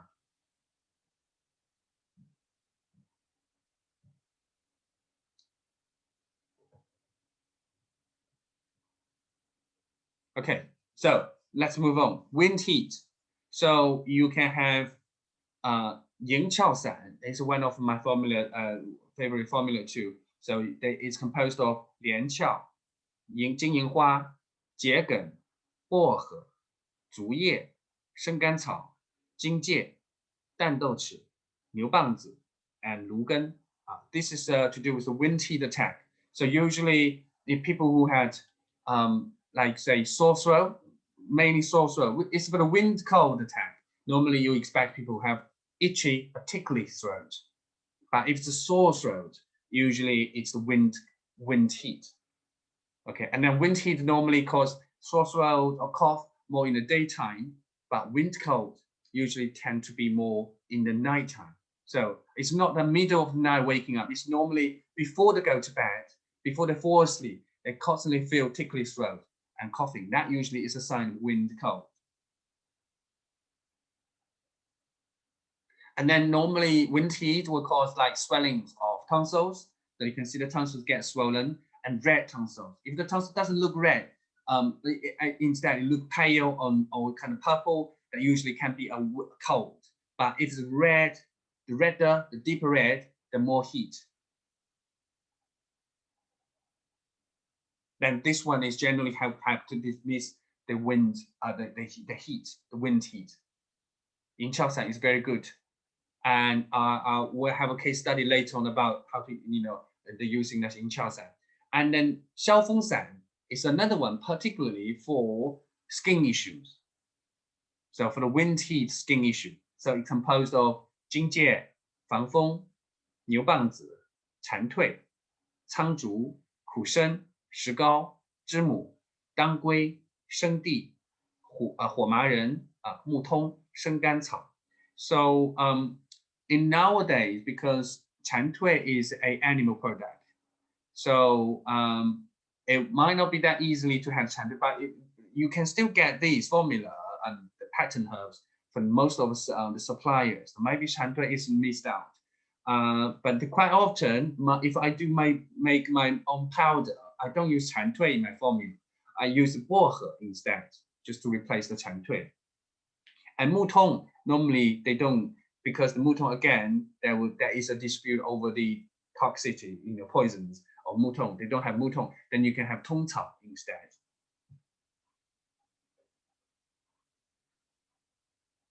So it's because you have. Sorry, doctor. Did you say tongs out? Tongs out. 通草, yeah. Tongcao. Oh, all right. 车前子. Okay. I normally use 车前子 a lot. Okay, thank you. You're welcome. So you can see here, there are quite a bit of wind dispersing, like 荆芥、反风、蝉蜕, and this is all for wind dispersing. And then you have 牛蒡子, 石膏, and 知母 for the heat. And then you use the 苍竹 and 木通 and for the damp. And then you have 苦参, the 当归、生地. This is also for the yin deficient heat. So then, they can, 苦参 also for the damp heat too. So generally it's the wind, the heat, the damp, and yin deficiency. That's the 4 factors in that the Xiaofengshan is working on, with all those external. Yeah, according to my own practice, Xiaofengshan itself is not going to be very successful if you don't find the right pattern for it. So the right pattern that Xiaofengshan works perfectly will be the red skin. So there's not the dark, deep red, rush. It's red rush, bright red rush, very much wind heat. So the wind heat normally shows up on the Yangming meridian, right side. Large intestine 11, large intestine 4, or stomach 40, 42, 43, and all around there, usually, or 44. If they are on the right side, more sensitive, normally means this is the heat type. And if they are highly sensitive, this is the good one. Yeah. But then. Sorry, what were the other channels? You said Yangming channel. Yangming channel is large intestine, stomach. Okay, yeah.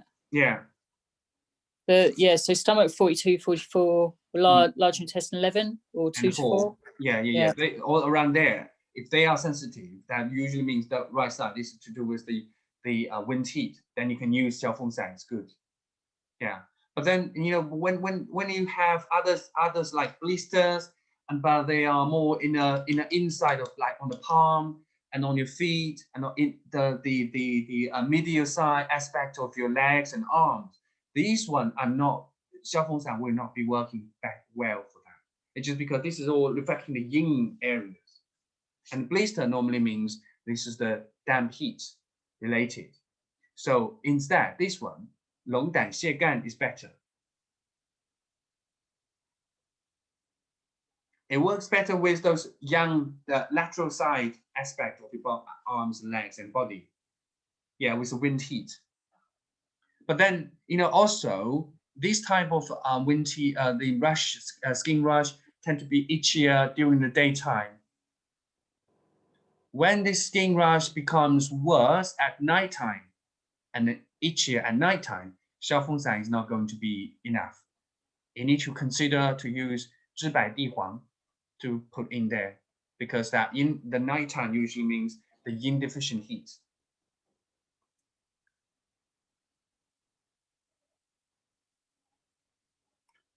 Professor Liu Zhong? Yeah. Sorry, is this the Xiaofeng also suitable for people who have like on the blood channel, like they have like paranidal or perianal abscess or hidradenitis suppurativa, those types as well?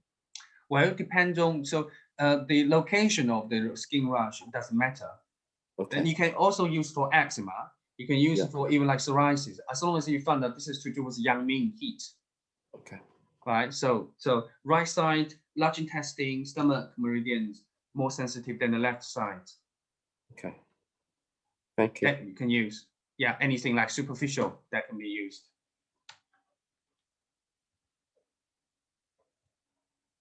Okay, let's have a little break, and then we can move on to the internal conditions. Okay, it's about 10 minutes. Thank you. Thank you.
worrying about the whole world situation.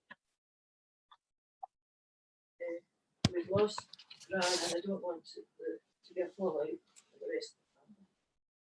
Can you please encourage all the world back to talk to each other?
Okay, so everyone, Are you back now?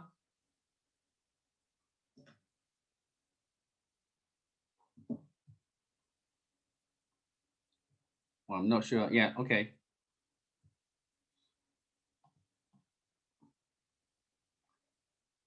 Just check. Right, so let's move back to the interior conditions. Like so I said, we were just talking about the exterior conditions. Then some of my my favorite formula. Now we move on to the interior conditions. Stefan deliver the wood element, and obviously in a modern time, wood's element is the most common element that can be affected, and people showing more or less everyone have the same similar conditions. So we have here one of my favorite one is the 逍遥散 or 加味逍遥, which means the on base of 逍遥散 you add 丹皮 and 栀子 for that. So basically this 逍遥散 is good for the condition of liver blood deficiency and liver qi stagnation and spleen qi deficiency. So it's suitable for many conditions, in particular related to the lady's menstruation. So if anybody have issues before period or symptoms worse before period, you should always consider there could be a possibility of 逍遥散. That includes emotional, includes headaches, migraines, or includes even skin problems. That can all related to that, or like breast tenderness and also PMS and everything that can be all related to here. So you can use. So menstrual disorders, PMT, breast tenderness, and mass growth, etc. And also good for people who suffer from like anger and stress and frustration. But when the anger, stress, and frustration get worse, 加味逍遥散, or we call 单支逍遥散, it's working better because that's particularly working for heat, sort of turning heat, that type of symptoms. So therefore, anxiety, sort of stress, liver qi stagnation related anxiety, restlessness, you can always use 单支逍遥 for that too. So as long as you see a factor of liver and then a factor of heat, then you can always use the 加味逍遥. So what is the standard to use apart from the symptoms you have there? What are the pulse signs? What are the meridian signs? What are the tongue signs you expect to see with this? Let me ask questions.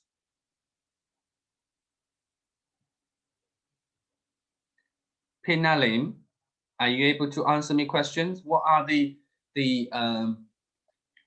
tongue signs of the liver? The tongue. Of this 逍遥散. Pachycardium. No, we'll talk about a tongue sign. Tongue reading.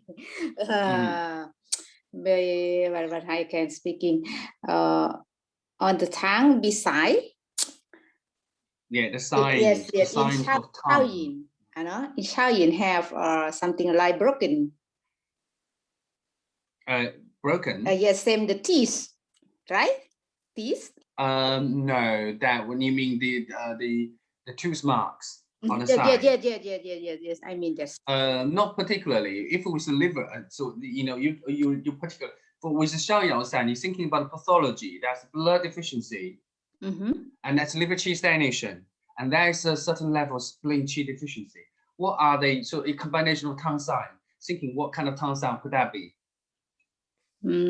Inside is more deep. You mean your dip in the middle? Deep. Yes, I mean the middle is deep. Okay. Deeper. Does that mean spleen qi deficiency? You mean? Yeah, yes. Okay. For me is I explain in English not so good. All right. Okay. I ask others. Vasilikos, are you able to answer this question? What's the signs of liver of 逍遥散? These the tongue signs of the 逍遥散.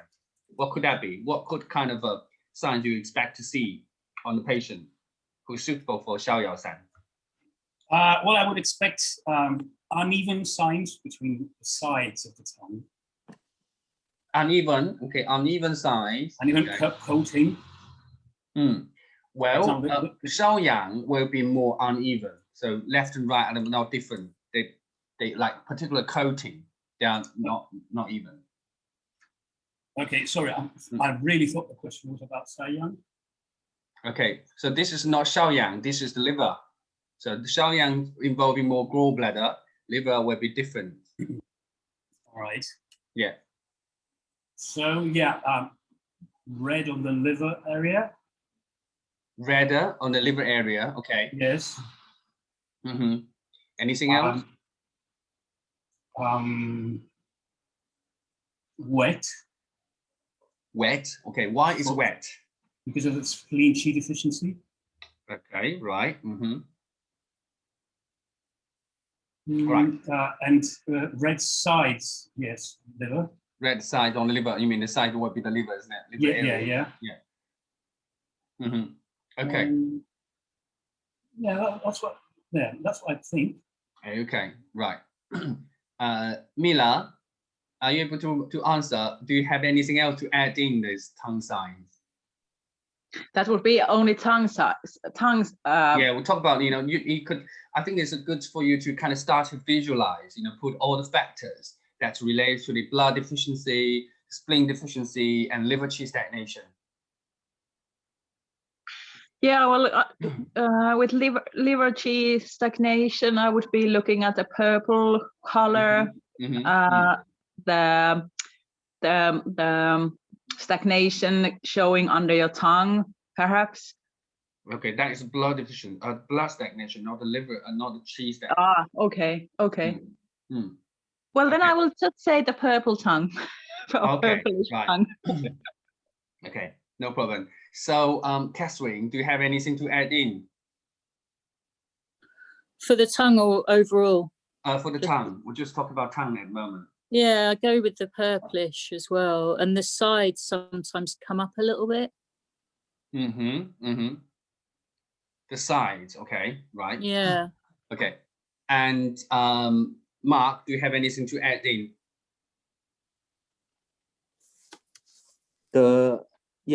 It's the liver, then it would be sometimes the bulging of the liver side, or the dip on the liver side, and against the sublingual veins, it may be a bit curly, not as thick as the stagnation type as well. On the stagnation type, you get very thick, thick sublingual veins, whereas the qi stagnation, you get light, thinned, but slightly dark side as well. And it's not going to be a dark purple type of tongue. It's maybe a light for the qi deficiency type, whereas the stagnation, if it's the blood stagnations, then it would be more darker purple. Okay. Pale, pale, slightly pale, light purple. Okay, type. right. So if you're thinking about, we talk about this formula, and it has the 白芍 and 当归 as the blood tonic, and 茯苓 白术 as the spleen tonic, and 柴胡 and 薄荷 as the liver qi soothing. So it's kind of even. So therefore, in the actual practice, you don't see too many of those evenly, three factors. There could be one stronger, one less. So then you only need to see until these three factors, they're all fitting in one pot, then that is suitable for 逍遥散. So you need to look at different sides, different aspects. With the liver qi stagnation, you normally see the color of the tongue, especially on the sides, on the liver areas. They are like blue colors, not the purple color, it's blue colors usually, okay? And then it can be like vary from green until blue, dark blue. So that's a qi stagnation rather than the blood stasis. If the blood stasis will be more dotty and dark purple. So that's the one thing, that's the qi stagnation color. but also the body can show in a different shape. The liver area is actually if you see this usually in the tongue in the middle, there's a straight line. Normally, if with the spleen qi deficiency, it's a deep, straight, dip, a little like dip in the middle. That's a spleen deficiency. But along with that, usually with the dip, and then there's a raised and bulge on the sides next to the dip. That is actually the liver area. The more bulgy, the more liver qi stagnation in there, right? However, with this person who's already gets the liver blood deficiency as well, so the bulging might not be that tall. The bulging can be flat, or even sometimes to be dippy as well. So they can be deep together. It depends on how severe the blood deficiency is. The deep together with the middle dip, the spleen deficiency dip. So then sometimes you can see the tongue like this way, right? So this is the tip of it. That's only on the side ways, but in the middle, there's a big, like little bowl holding. That is the very typical liver blood deficiency type of liver qi stagnation. But when you see other ones, it could be like this. So this is a very much spleen deficiency with liver qi stagnation, very severe qi stagnation. Though normally that's middle dip, but on the side there's a bulging, raised liver area. This is more liver qi stagnation.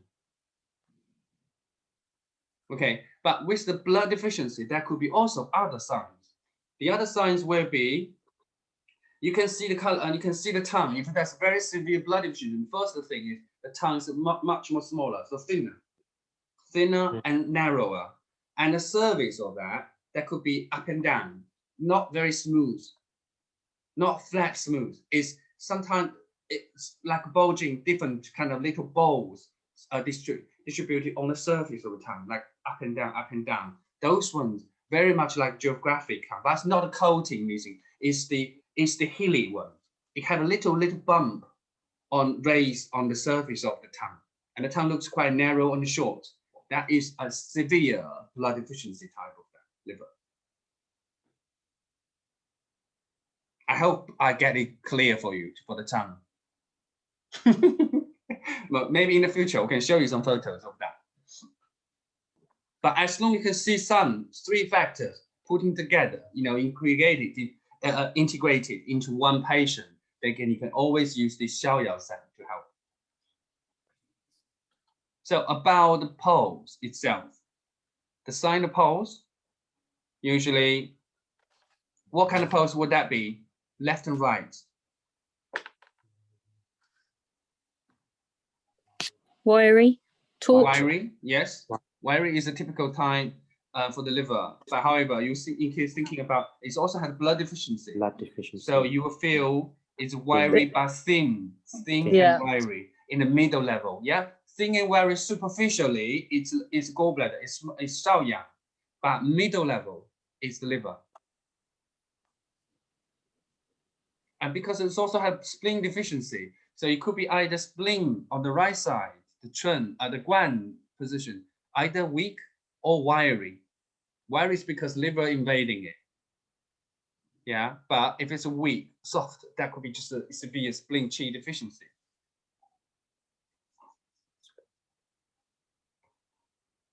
Okay, the second one I use very, quite a lot is the Chai Hu Shu Gan Wan, and then you have different formula basically.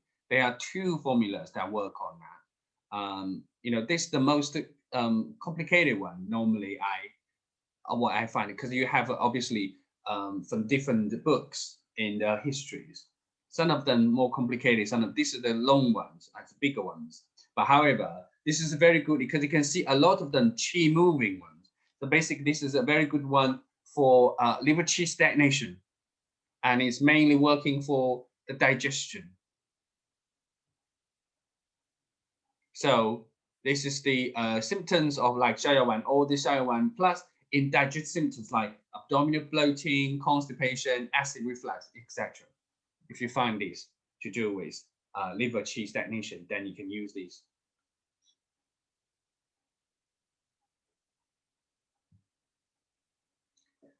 Liver blood deficiency. is this one, 酸枣仁丸. So it's composed of 酸枣仁, 茯神, 知母, 川芎, 炙甘草. So it's mainly used for liver blood deficiency related insomnia, anxiety. So 酸枣仁 is a good formula to tonify the liver blood. And then you have the 茯神 to help to calm mind and then strengthen the spleen. 知母 and 川芎 that goes different ways, warm and open up the livers. And liver yin deficiency will go to 杞菊地黄丸. 杞菊地黄丸是枸杞的 goji berries, 菊 chrysanthemums, 地黄生地黄 and 山茱萸, 山药, 茯苓, 丹皮, 泽泻. So it's good for anything related to those kidney and liver yin deficiency. So then you can have symptoms like headaches, migraines, dizziness, dry eyes, blurred vision, and graying hair. So they can all be used for, as long as you find out that is a liver yin deficiency, and then you can have that one. Right, now question, what are the symptoms of particular symptom for liver yin deficiency? Mark. Yeah, I guess you will get the liver yin deficiency. You will get the hypochondriac pain, and then it can cause dizziness, headache. The eyes, governs the eyes as well, the visions.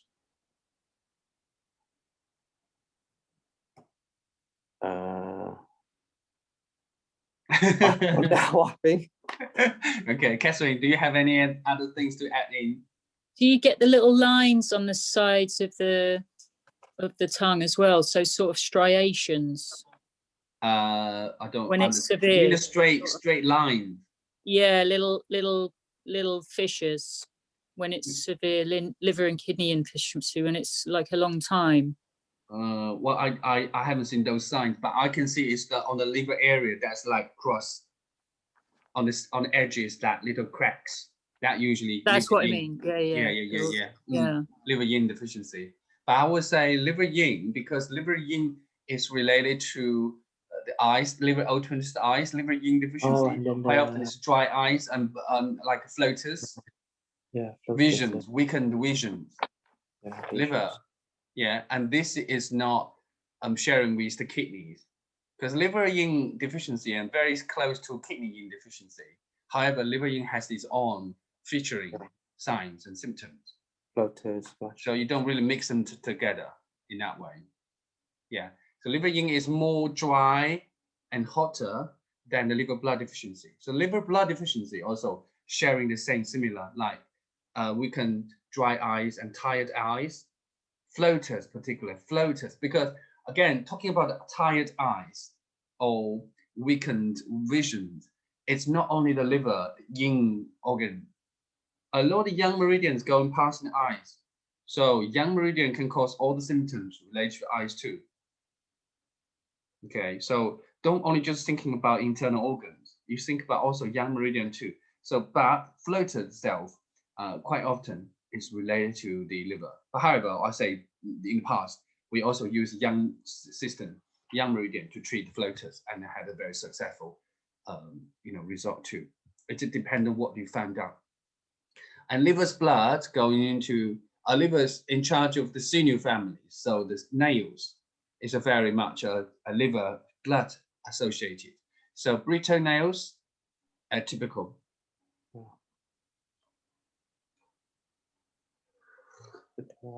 And also period cycle, menstrual cycle, blood, so this is not directly, it's more directly related to liver, but not more directly to do with the kidney. So first thing affecting the periods, menstruations, that would be more liver associated. But obviously more important and more solid is the meridian palpation. So with liver blood and liver yin deficiency, quite often it shows on liver 8. Okay, So I mentioned earlier on, we say when liver blood deficiency, you see a very hollow point on the hollowness on the liver 8. But liver blood deficiency only shows the hollowness, but it doesn't show a very sharp sensitivities. But liver yin deficiency will show the sensitivities.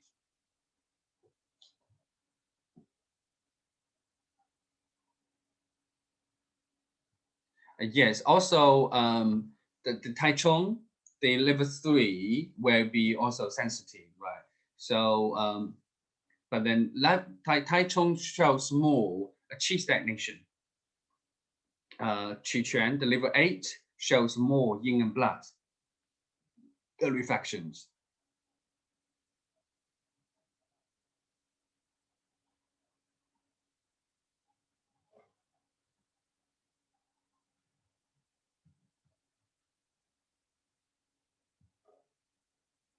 Okay, let's move on to heart. So we talk about heart fire. Okay, so then you have different things here.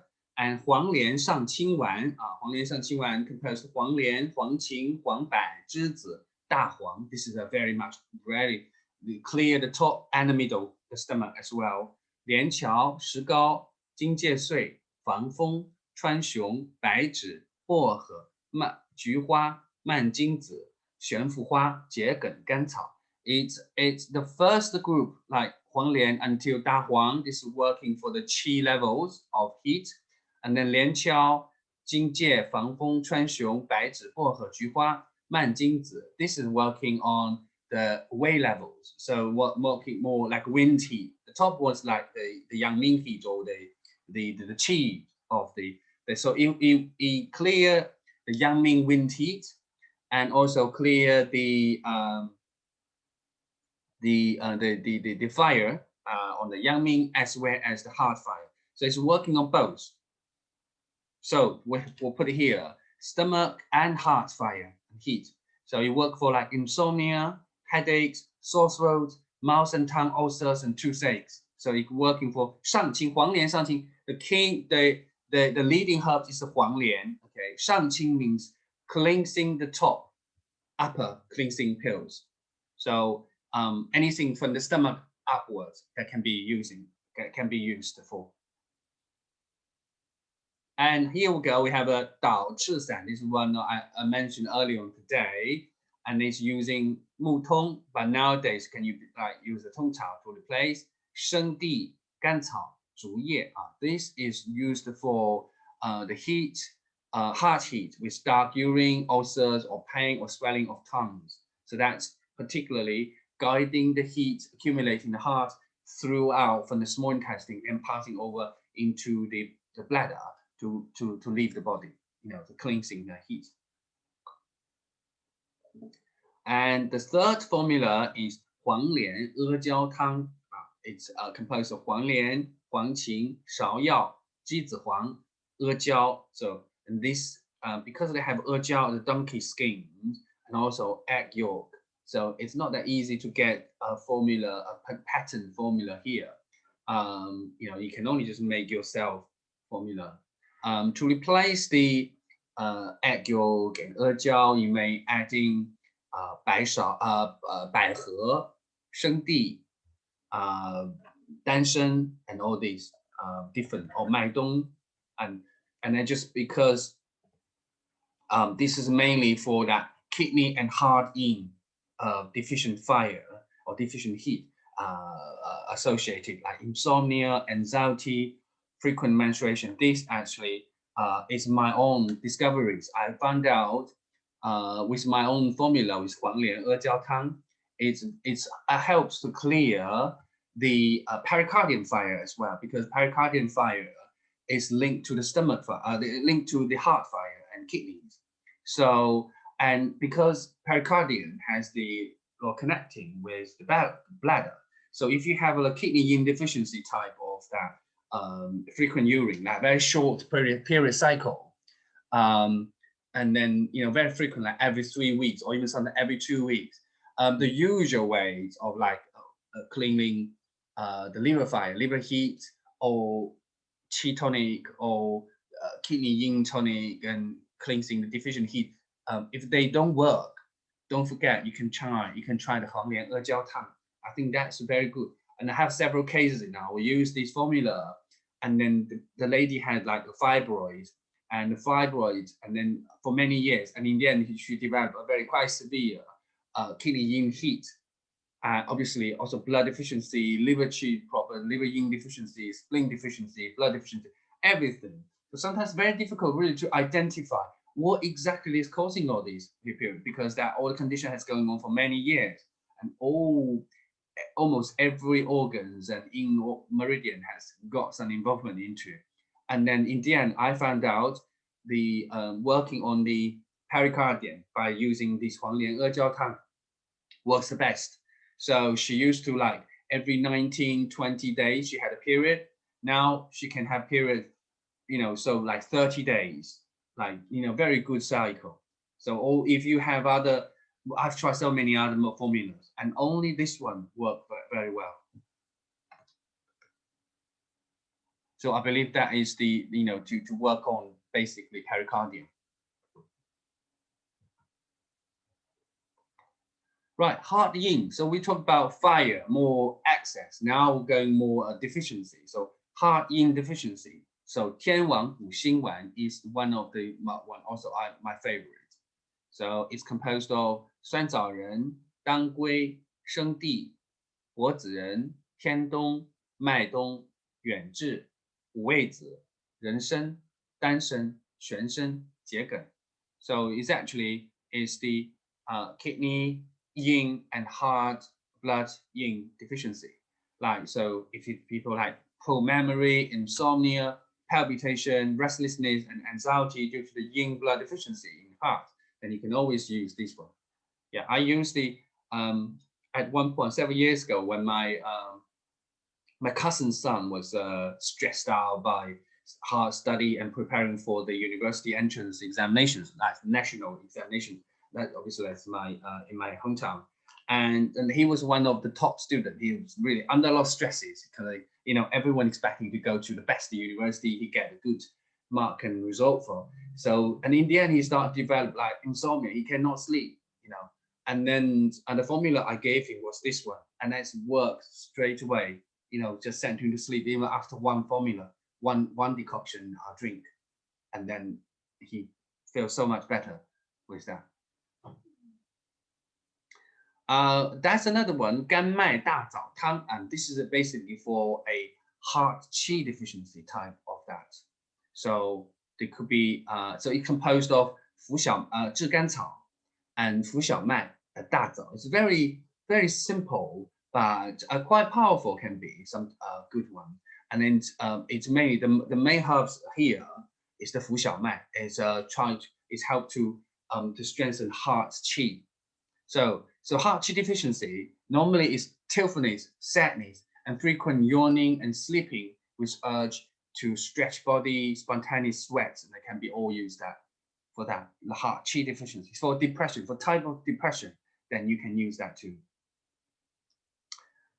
生脉散, you use the 党参、麦冬, and also a very good formula, one of my favorite too. So it's mainly the qi and yin deficiency in heart and lung, but it's not only for heart and lung. I found out for many of the cases, I quite often use that to combine with anything exterior because they're simple. There are 3 ingredients, so it's not really complicated. It's not, if you use it, it doesn't really complicate the body's constitution too much. So if you found there is a certain level of qi deficiency and yin deficiency, and that can cause troubles like people's insomnia or some like night heat, a little bit night heat, but at the same time, it has a lot of external conditions going on. And then you can always use this and that together.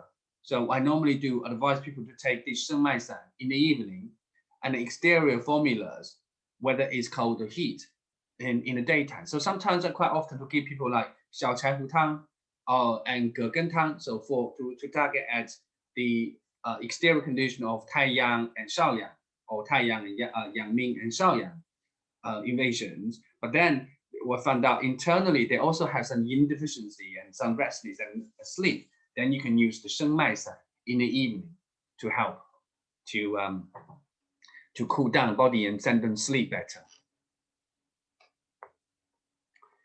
Gui Pi Wan is another formula that's my favorite as well. The Gui Pi Tang is named after Pi spleen, but however, it's working on the spleen and heart. So this is composed of Mi Huang Qi, so it means the honey prepared astragalus, and Dang Gui, Long Yan Rou. Long Yan Rou is the longan, so the dry fruits of longan fruit. The 炒枣仁, so 酸枣仁, fried 酸枣仁, and 白术, 人参, 茯神, 远志, 木香, 炙甘草, 姜枣. So it has quite a bit of the like 黄芪, 人参, 茯神, 白术. This is basically the 四君子汤 spleen qi tonic. Then you have 当归, 龙眼肉, 枣仁, and this is basically to tonify the blood on the heart, on the liver, and yeah, heart and liver blood. So tonify the blood. And then you also have 远志木香 to help to build the connections and guide herbs into the brain and to harmonize the mind. So that is also, so it's good for sleeping. So this is actually good for anything to do with qi and blood deficiency due to the spleen deficiency. So spleen deficiency associated qi and blood insufficiency or qi and blood weakness. But then also it's good for anything related to the heart blood deficiency. So usually heart blood deficiency had the typical symptom of shallow sleeping, early waking.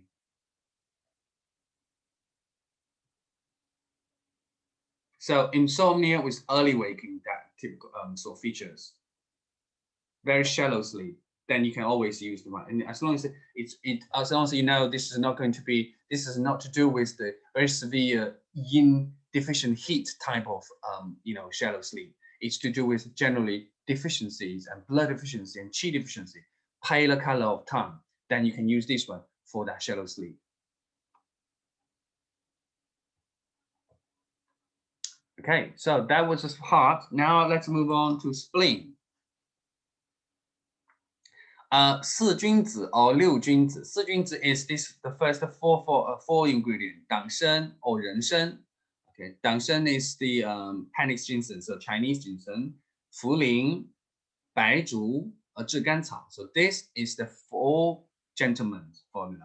Then plus the 陈皮, 法半夏, and to form a 六君子汤. So 陈皮 and 法半夏 is for moving qi and disperse, resolving the dampness. So for a phlegm. So that's more for a indigestion and for damp and phlegm forming, that type of that 六君子. But however, 四君子 is the core of this formula. It's good for spleen qi, anything related to spleen qi deficiency, like poor digestion, loose stools, and generally tiredness. You can always use that 四君子汤. And 八珍汤 is also one of my favorite, because it's 八珍 means the 四君子 plus 四物汤. So 四君, the 4 gentlemen, and 四物汤, 4 items. And these 4 items actually is for 4 ingredients to strengthen the blood. So it's basically it's a qi and blood deficiency tonic. And the 4 items 四物汤 is composed of 当归, 川芎, 白芍, 熟地. So it's good for blood deficiency. And the next one is also a modified one from that 八珍汤. It's a 十全大补汤. So 十 means 八 means 8, 十 means 10. So that means 10 ingredient. That is built on the basis of the 八珍汤, means from the 8 items in the herbs into the 八珍汤, you add 2 more ingredients to form the 十全大补, and that's more qi tonic and yang tonic. So you add 黄芪 and 肉桂. 肉桂 is the cinnamon bark. 黄芪 is astragalus. I think I remember one of my early on cases, I used the 十全大补汤. That was one of the ladies, she came for actually hay fever. Well, she said she hay fever, but to me, it wasn't a hay fever. So she was coming for, continuous, a constant, repetitive running nose for over like 40 or even longer, 50 years. And then when she first came to me, she said she had hay fever and she was taking constantly all those antihistamines, but nothing seemed to help. The severe symptom of her was she has to blow her nose and clear the nose over 50 times before she can start to function properly throughout the day. So every morning she was, every day her nose and mouth looked, poorly, just because she keep cleaning it, and everywhere dry and sore. And in the beginning, she can advise her to do acupuncture treatment. That was more than 10 years ago now, when I didn't really have all this knowledge about meridians. I was just doing a very conventional type of treatment. So I used the usual points and lung meridians, large intestine, all those, the common points, you name it. But none of this treatment, I had to carry on the 4 sessions of treatment, the conventional acupuncture treatment, trying to sort out the so-called hay fever symptom. Nothing happened. So she didn't really get any better. So in the end, I realized this is not going to be a good solution for her.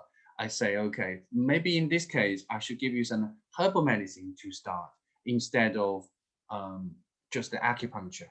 So I gave her, in the end, I realized those dispersing wind, cold, and whatever doesn't seem to be making any difference. What can we do? And I realized her pulse and everything was very weak.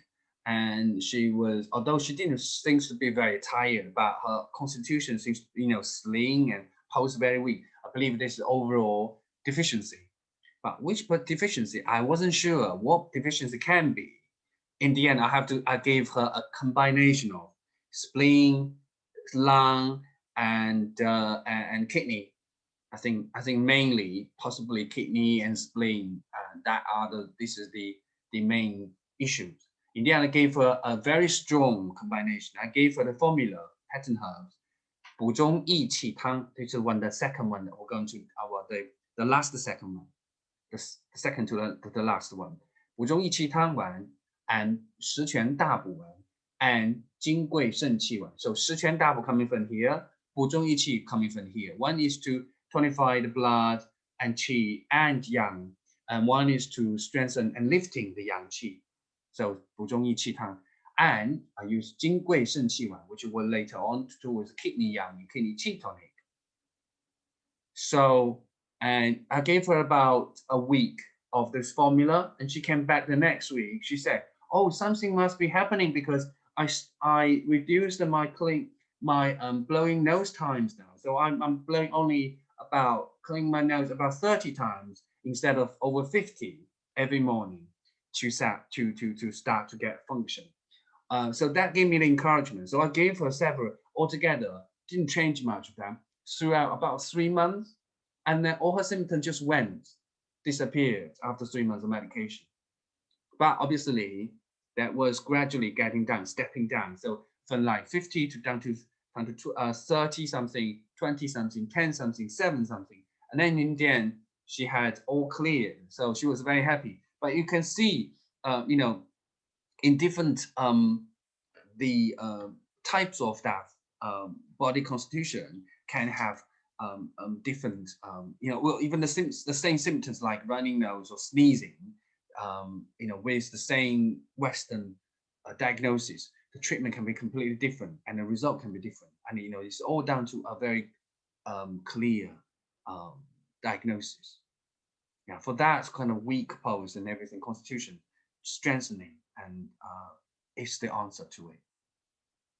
Right, 小建中汤. So it's actually composed of 桂枝, 白芍, and it's double the dose of 桂枝, 生姜, 大枣, 炙甘草 plus 饴糖. So it's the 小建中汤 very much close to the 桂枝汤. Okay, but it has double the dose of the 白芍. So it's good for stomach pain with preference of pressure or sleeping on tummy, and preference to warm food, hunger pain, worse with cold food or drink. So this is what I've learned, because I haven't really, when I was at university, we were learning, we were taught with this for this kind of a spleen deficiency type of that stomach pains or anything like that. And then also 小建中 it's good for general deficiency. I didn't really know where exactly we can use the formula until I have my case in here. I have used several cases now. I found out the people who is suitable for this 小建中汤, this stomach type of, stomach pain, 小建中汤 associated stomach pain is they really don't like the cold food, and they really like the pressure. Sometimes they like to sleep on the tummy. Yeah, and then always get worse with hunger or get worse with cold and food and drinks. And then you can always use this 小建中汤. But then, you don't see many signs of very strong heat. If they have a like red tongue, don't go for that.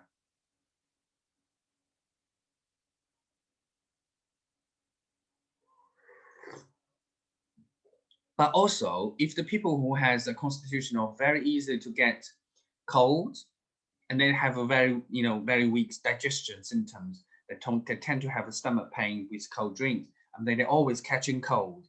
This also is a good formula for them to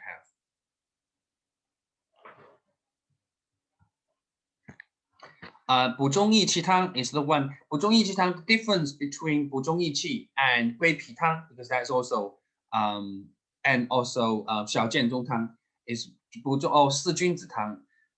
补中益气 particularly working in the middle, and also particularly working for things have downwards movement with the spleen deficiency. So it means if people have like very loose stools, diarrhea, very frequent diarrhea, or organs prolapse or hernia, downwards movement, you always can use this 补中益气汤. So if they have stomach prolapse or uterus prolapse or other organs prolapse, or they have like intestine hernias and stuff like this, you can always use just to bring it up. They have a uplifting effect, so that it's not only just to tonify the qi, it has also a movement of upwards direction.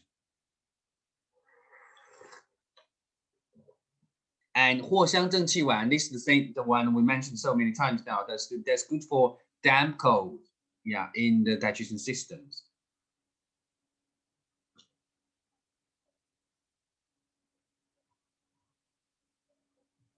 And I have a lady, she just came yesterday, second visit, and she came week before Saturday, and for chronic constipation, right? So she said she can go like without bowel movement, like for 10 days or 20 days sometimes, if she doesn't take anything.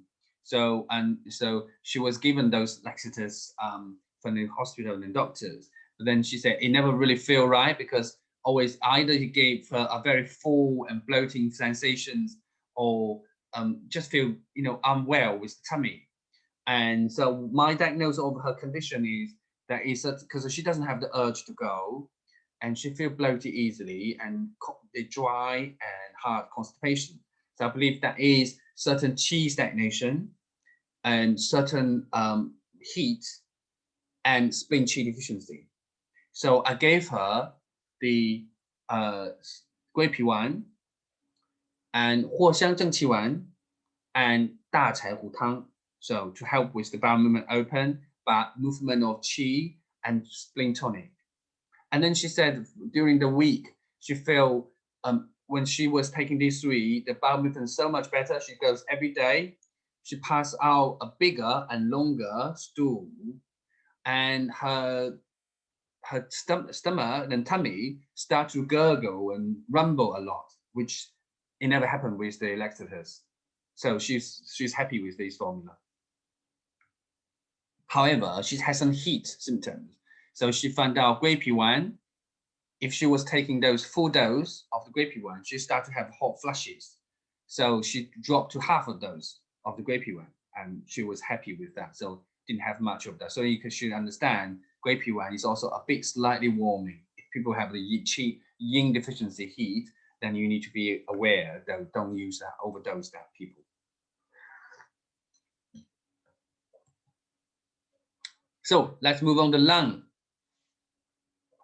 So 紫寿散 it's wind disturbing lung, mild cough, itchy throat after the cold. So 紫寿散 is for a chronic stage of that coughing, of the cold, and I quite often combine 紫寿散 with others. If you feel that 少阳 still not clear, use the 少阳小柴胡汤. If you feel there's a lot of phlegm, you use the 三人汤 or other like 二陈汤, 温胆汤, and all this phlegm to help. Then can add in 紫寿散.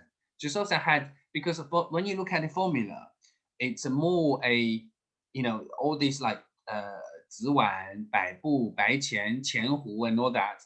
They are actually more a movement of lung qi, so adjusting lung qi, but it doesn't really have strong strength to disperse the external evils and also to work on the phlegm. So it's it works better in a combination. It's more for a cold associated coughing. And here, the second one, 清气化痰丸, and it was more for phlegm heat or fire in the lung system. So it has quite a bit of the phlegm related, like they have 陈皮, 杏仁, 枳实茯苓, 瓜蒌仁, 胆南星, 竹茹, 发夏. This is all part of the, it has the 温胆汤 inside, and it also had the 黄芩, 瓜蒌, 胆南星. This is all for clear the phlegm heat and heat in lung system. But for that was for excess of lung. So you can have also deficiency of lung. So you can have like 参苓白术散, 生脉散, the same thing as the heart qi, you know, so heart yin and qi deficiency.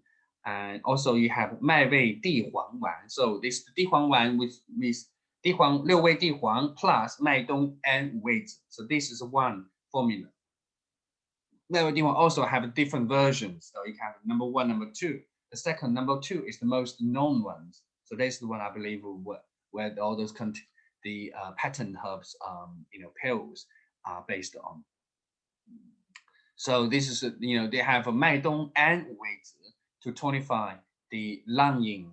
And then you have 六味地黄, the 熟地, 生鱼肉, 山鱼肉, 山药, 泽泻, 丹皮, 茯苓, and all these the 6 items, 六味, to strengthen the kidney yin deficiency. And 参苓白术散, the first one was to do with the lung and spleen qi deficiency and some mild damp associated diarrhea, phlegmy cough, and shortness of breath, and, you know, general tiredness. So it's a combination of lung qi and spleen qi deficiency and some mild level of dampness. And it works for like especially good for like chronic deficiency type of that coughing or asthma, shortness of breath, or diarrhea. But it's more for a very mild symptom. And then also the dampness mild and qi deficiency mild. So mild, but mild means gentle but longer lasting. So you can have, you know, for a long time without a worry of for, you know, sort of excessive side effects. So it's composed. Most of these are actually foods like 莲子肉. So there's a lotus root seed, 薏仁 Chinese barley, 砂仁 桔梗, 白扁豆 the runner beans, the beans of 白茯苓 white purea, and ginseng, and 炙甘草 the licorice, 白术 and 山药 the Chinese yam. So this is, you know, more than half of the ingredients are actually food we use in kitchen in China. So it's very mild kind of a food supplementary type of formula.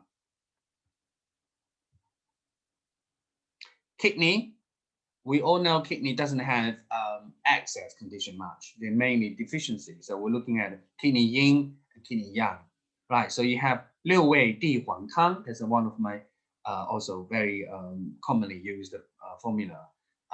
As I mentioned, 熟地黄, 山茱萸, 山药, 茯苓, 泽泻. This is the basic. This is one of the basic and core formula I use. And based on this, I use in adding in, combine with other formula to go together.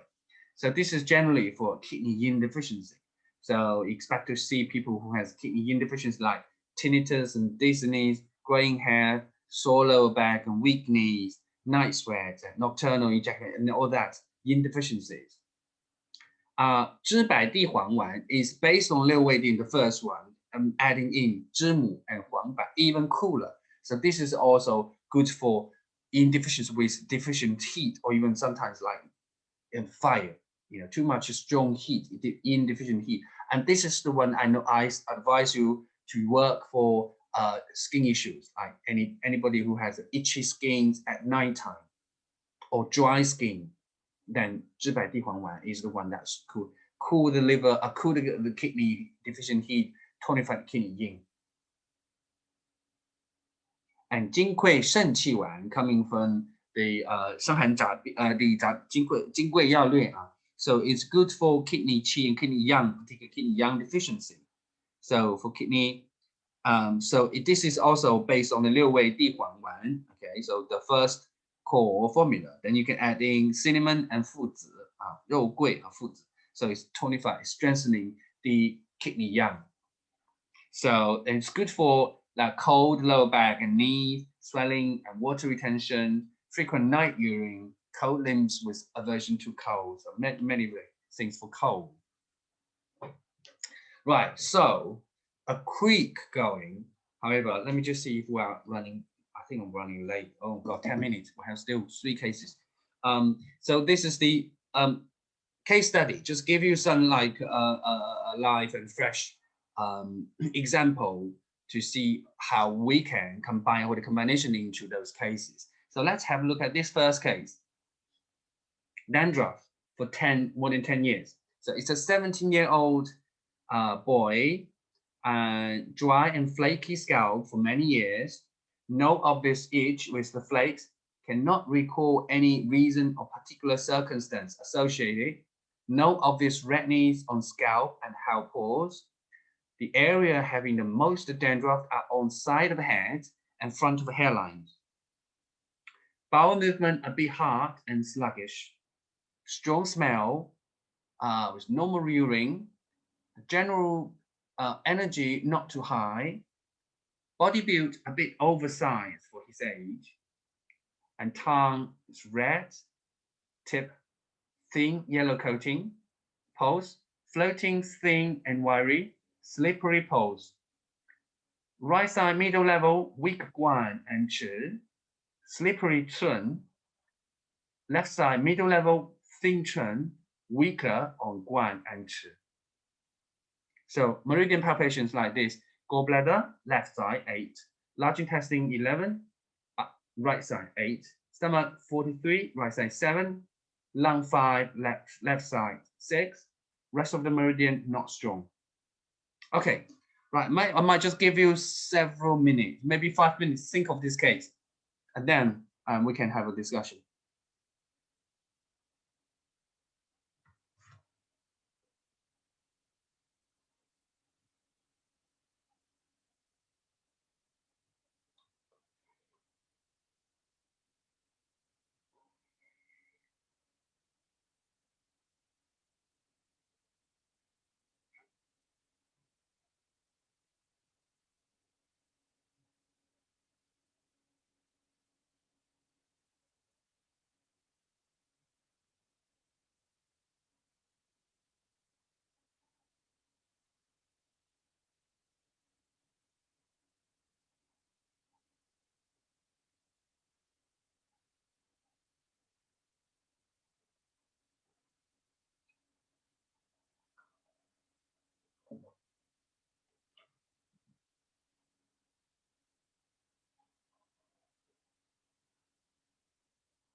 Okay, so Vasilikos, do you want to just start with what you think?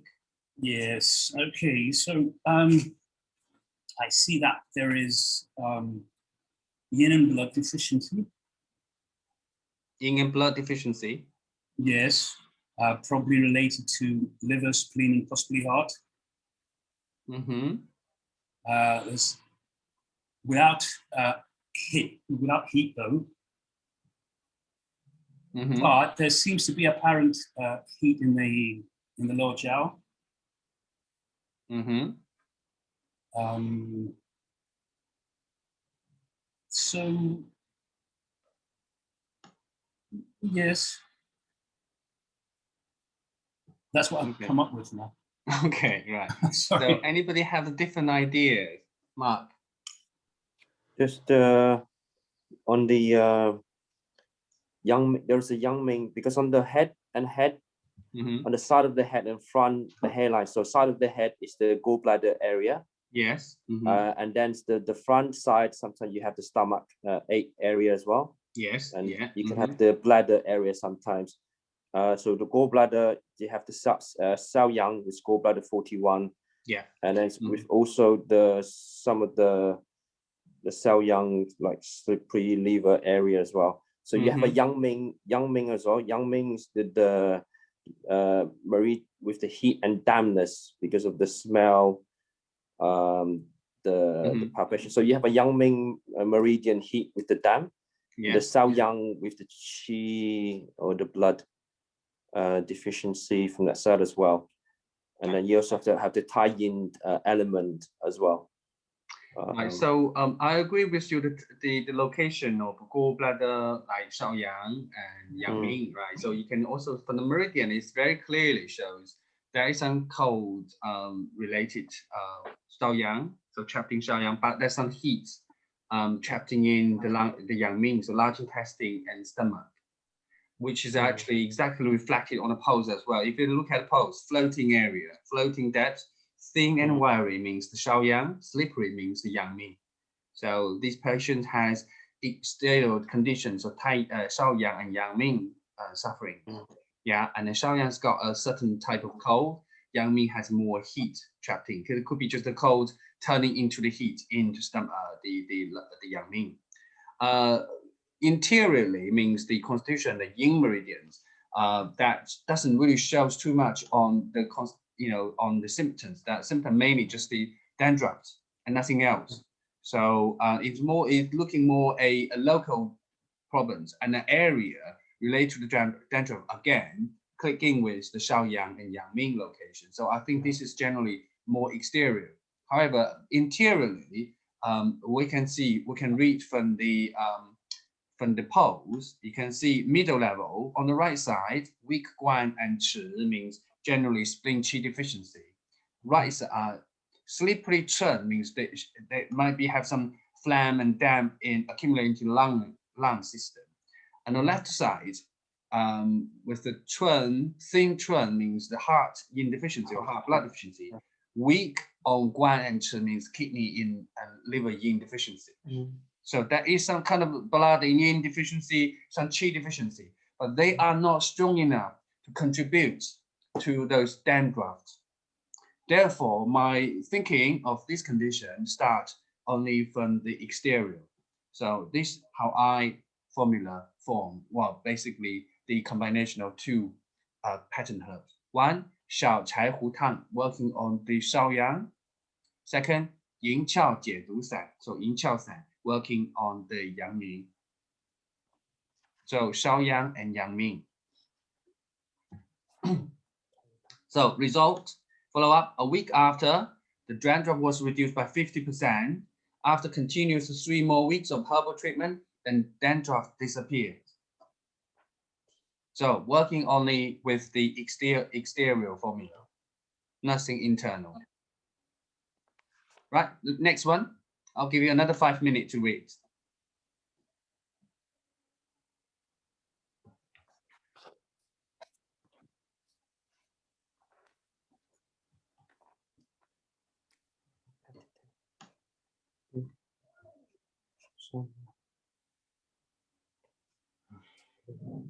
Repetitive thoughts. Repetitive. Good. That's what kidney.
Okay, Catherine, can you give me your reading about this part, the patient, this case? Sorry, yes, I had to plug the phone in there. So yes, I feel, well, looking at it, there's definitely a liver involvement and a heart involvement and some sort of yin deficiency in there. And I was thinking maybe 3 different formulas, which isn't very specific, but looking at the sort of yin deficiency in general and wondering if there's a liver involvement, maybe Qiju Di Huangwan plus Swanza Ren or Tianman Bujundan. Yeah. Just to sort of see if we can start to soften, you know, the liver involvement, but give her a bit of a tonic as well, because I think yeah, does that make any sense? Okay, yeah. Well, I agree with you that 3 involvement like liver and kidney and heart. But if you look at the meridian palpation, the kidney and the heart are the one that leading higher. It's Kidney bigger. are less. Yeah, so liver aids, you know, so 7.5. That still indicate liver yin deficiency. Whether there's liver blood deficiency, we're not sure. You need to really further discover. So what we give her was the Tianwan Pushing Tan, you were right. Yeah. So working mainly with heart and kidney at the moment. Yeah. So follow up 1 week after, the guilty thoughts were stopped, but she still have a lot of broken sleep with night sweat and hot flushes. After continuing 4 more weeks of herbal treatment, the sleep was back to normal. So that's so great. Yeah. And same all that time. Yes. Yeah. Okay. Great. Okay. So the last case, and after this, we are Sorry. free. Yeah. So, Professor Lee Zhong. Yeah. Sorry. Sorry. Is there a like a, as you said, a heart and kidney, so like a not harmonized as well? Is that right? Yes. Yeah. So you can actually use Tianwan Puxing and Zhibai Dihuang to work as the harmonizing. Okay. Are you allowed to, is it okay to use like a Xiao Yao San and then with the plus or minus button tongue to move the qi and blood? Button tends to be warming, so warming. might not be suitable for her, the condition at the moment. Okay. Yeah, so there's still more a heart yin deficiency. Okay, heart yin. Gui Bi Tang or Sun Mai San, but not suitable yet. Yeah, they're still warming too much because she's already had the hot flushes and night sweat. That's the yin deficient heat. So you need to avoid using those warming herbs. Okay. Okay. Thank you. Thank you. Right, so last one, 5 more minutes.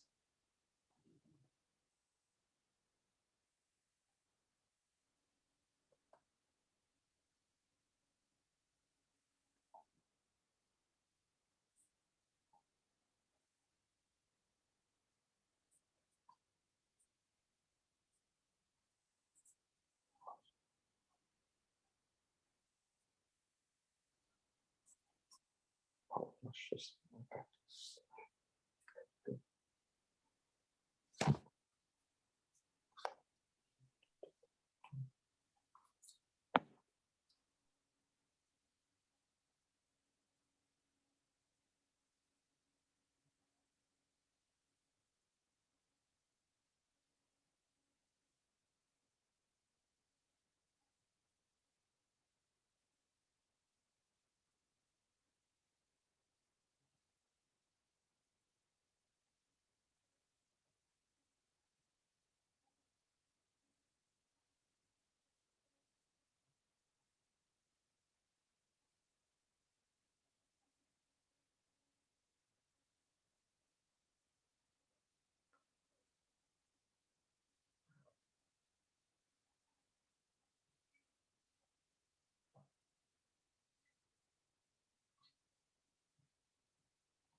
Okay, so anybody want to, contribute some thoughts? So we haven't really, so that was today, this one is a bit special just because it relies on the meridian palpation. But I think from the information we'll get here, do you have any idea what could that be? What kind of possible pathology that's related to the stomach pain, abdominal pain? Liver qi, kidney liver yin deficiency. Along the belly button area, so we just have the meridians, as you said. Yes. You told us around the meridians. I was looking at I was looking at my dummy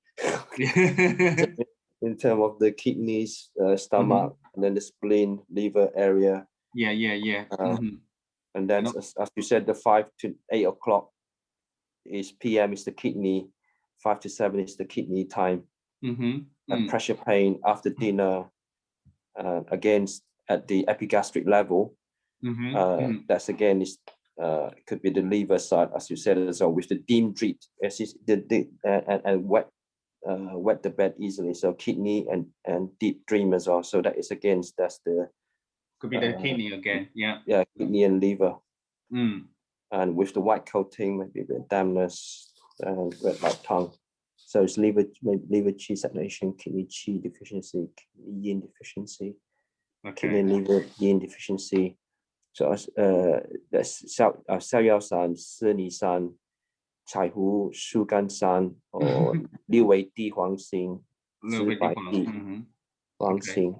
Yeah, and also to remember that it's a repetitive pattern, so that could be the 小柴胡汤. Oh, yeah. Right. So, but then there could be many different possibility of that here.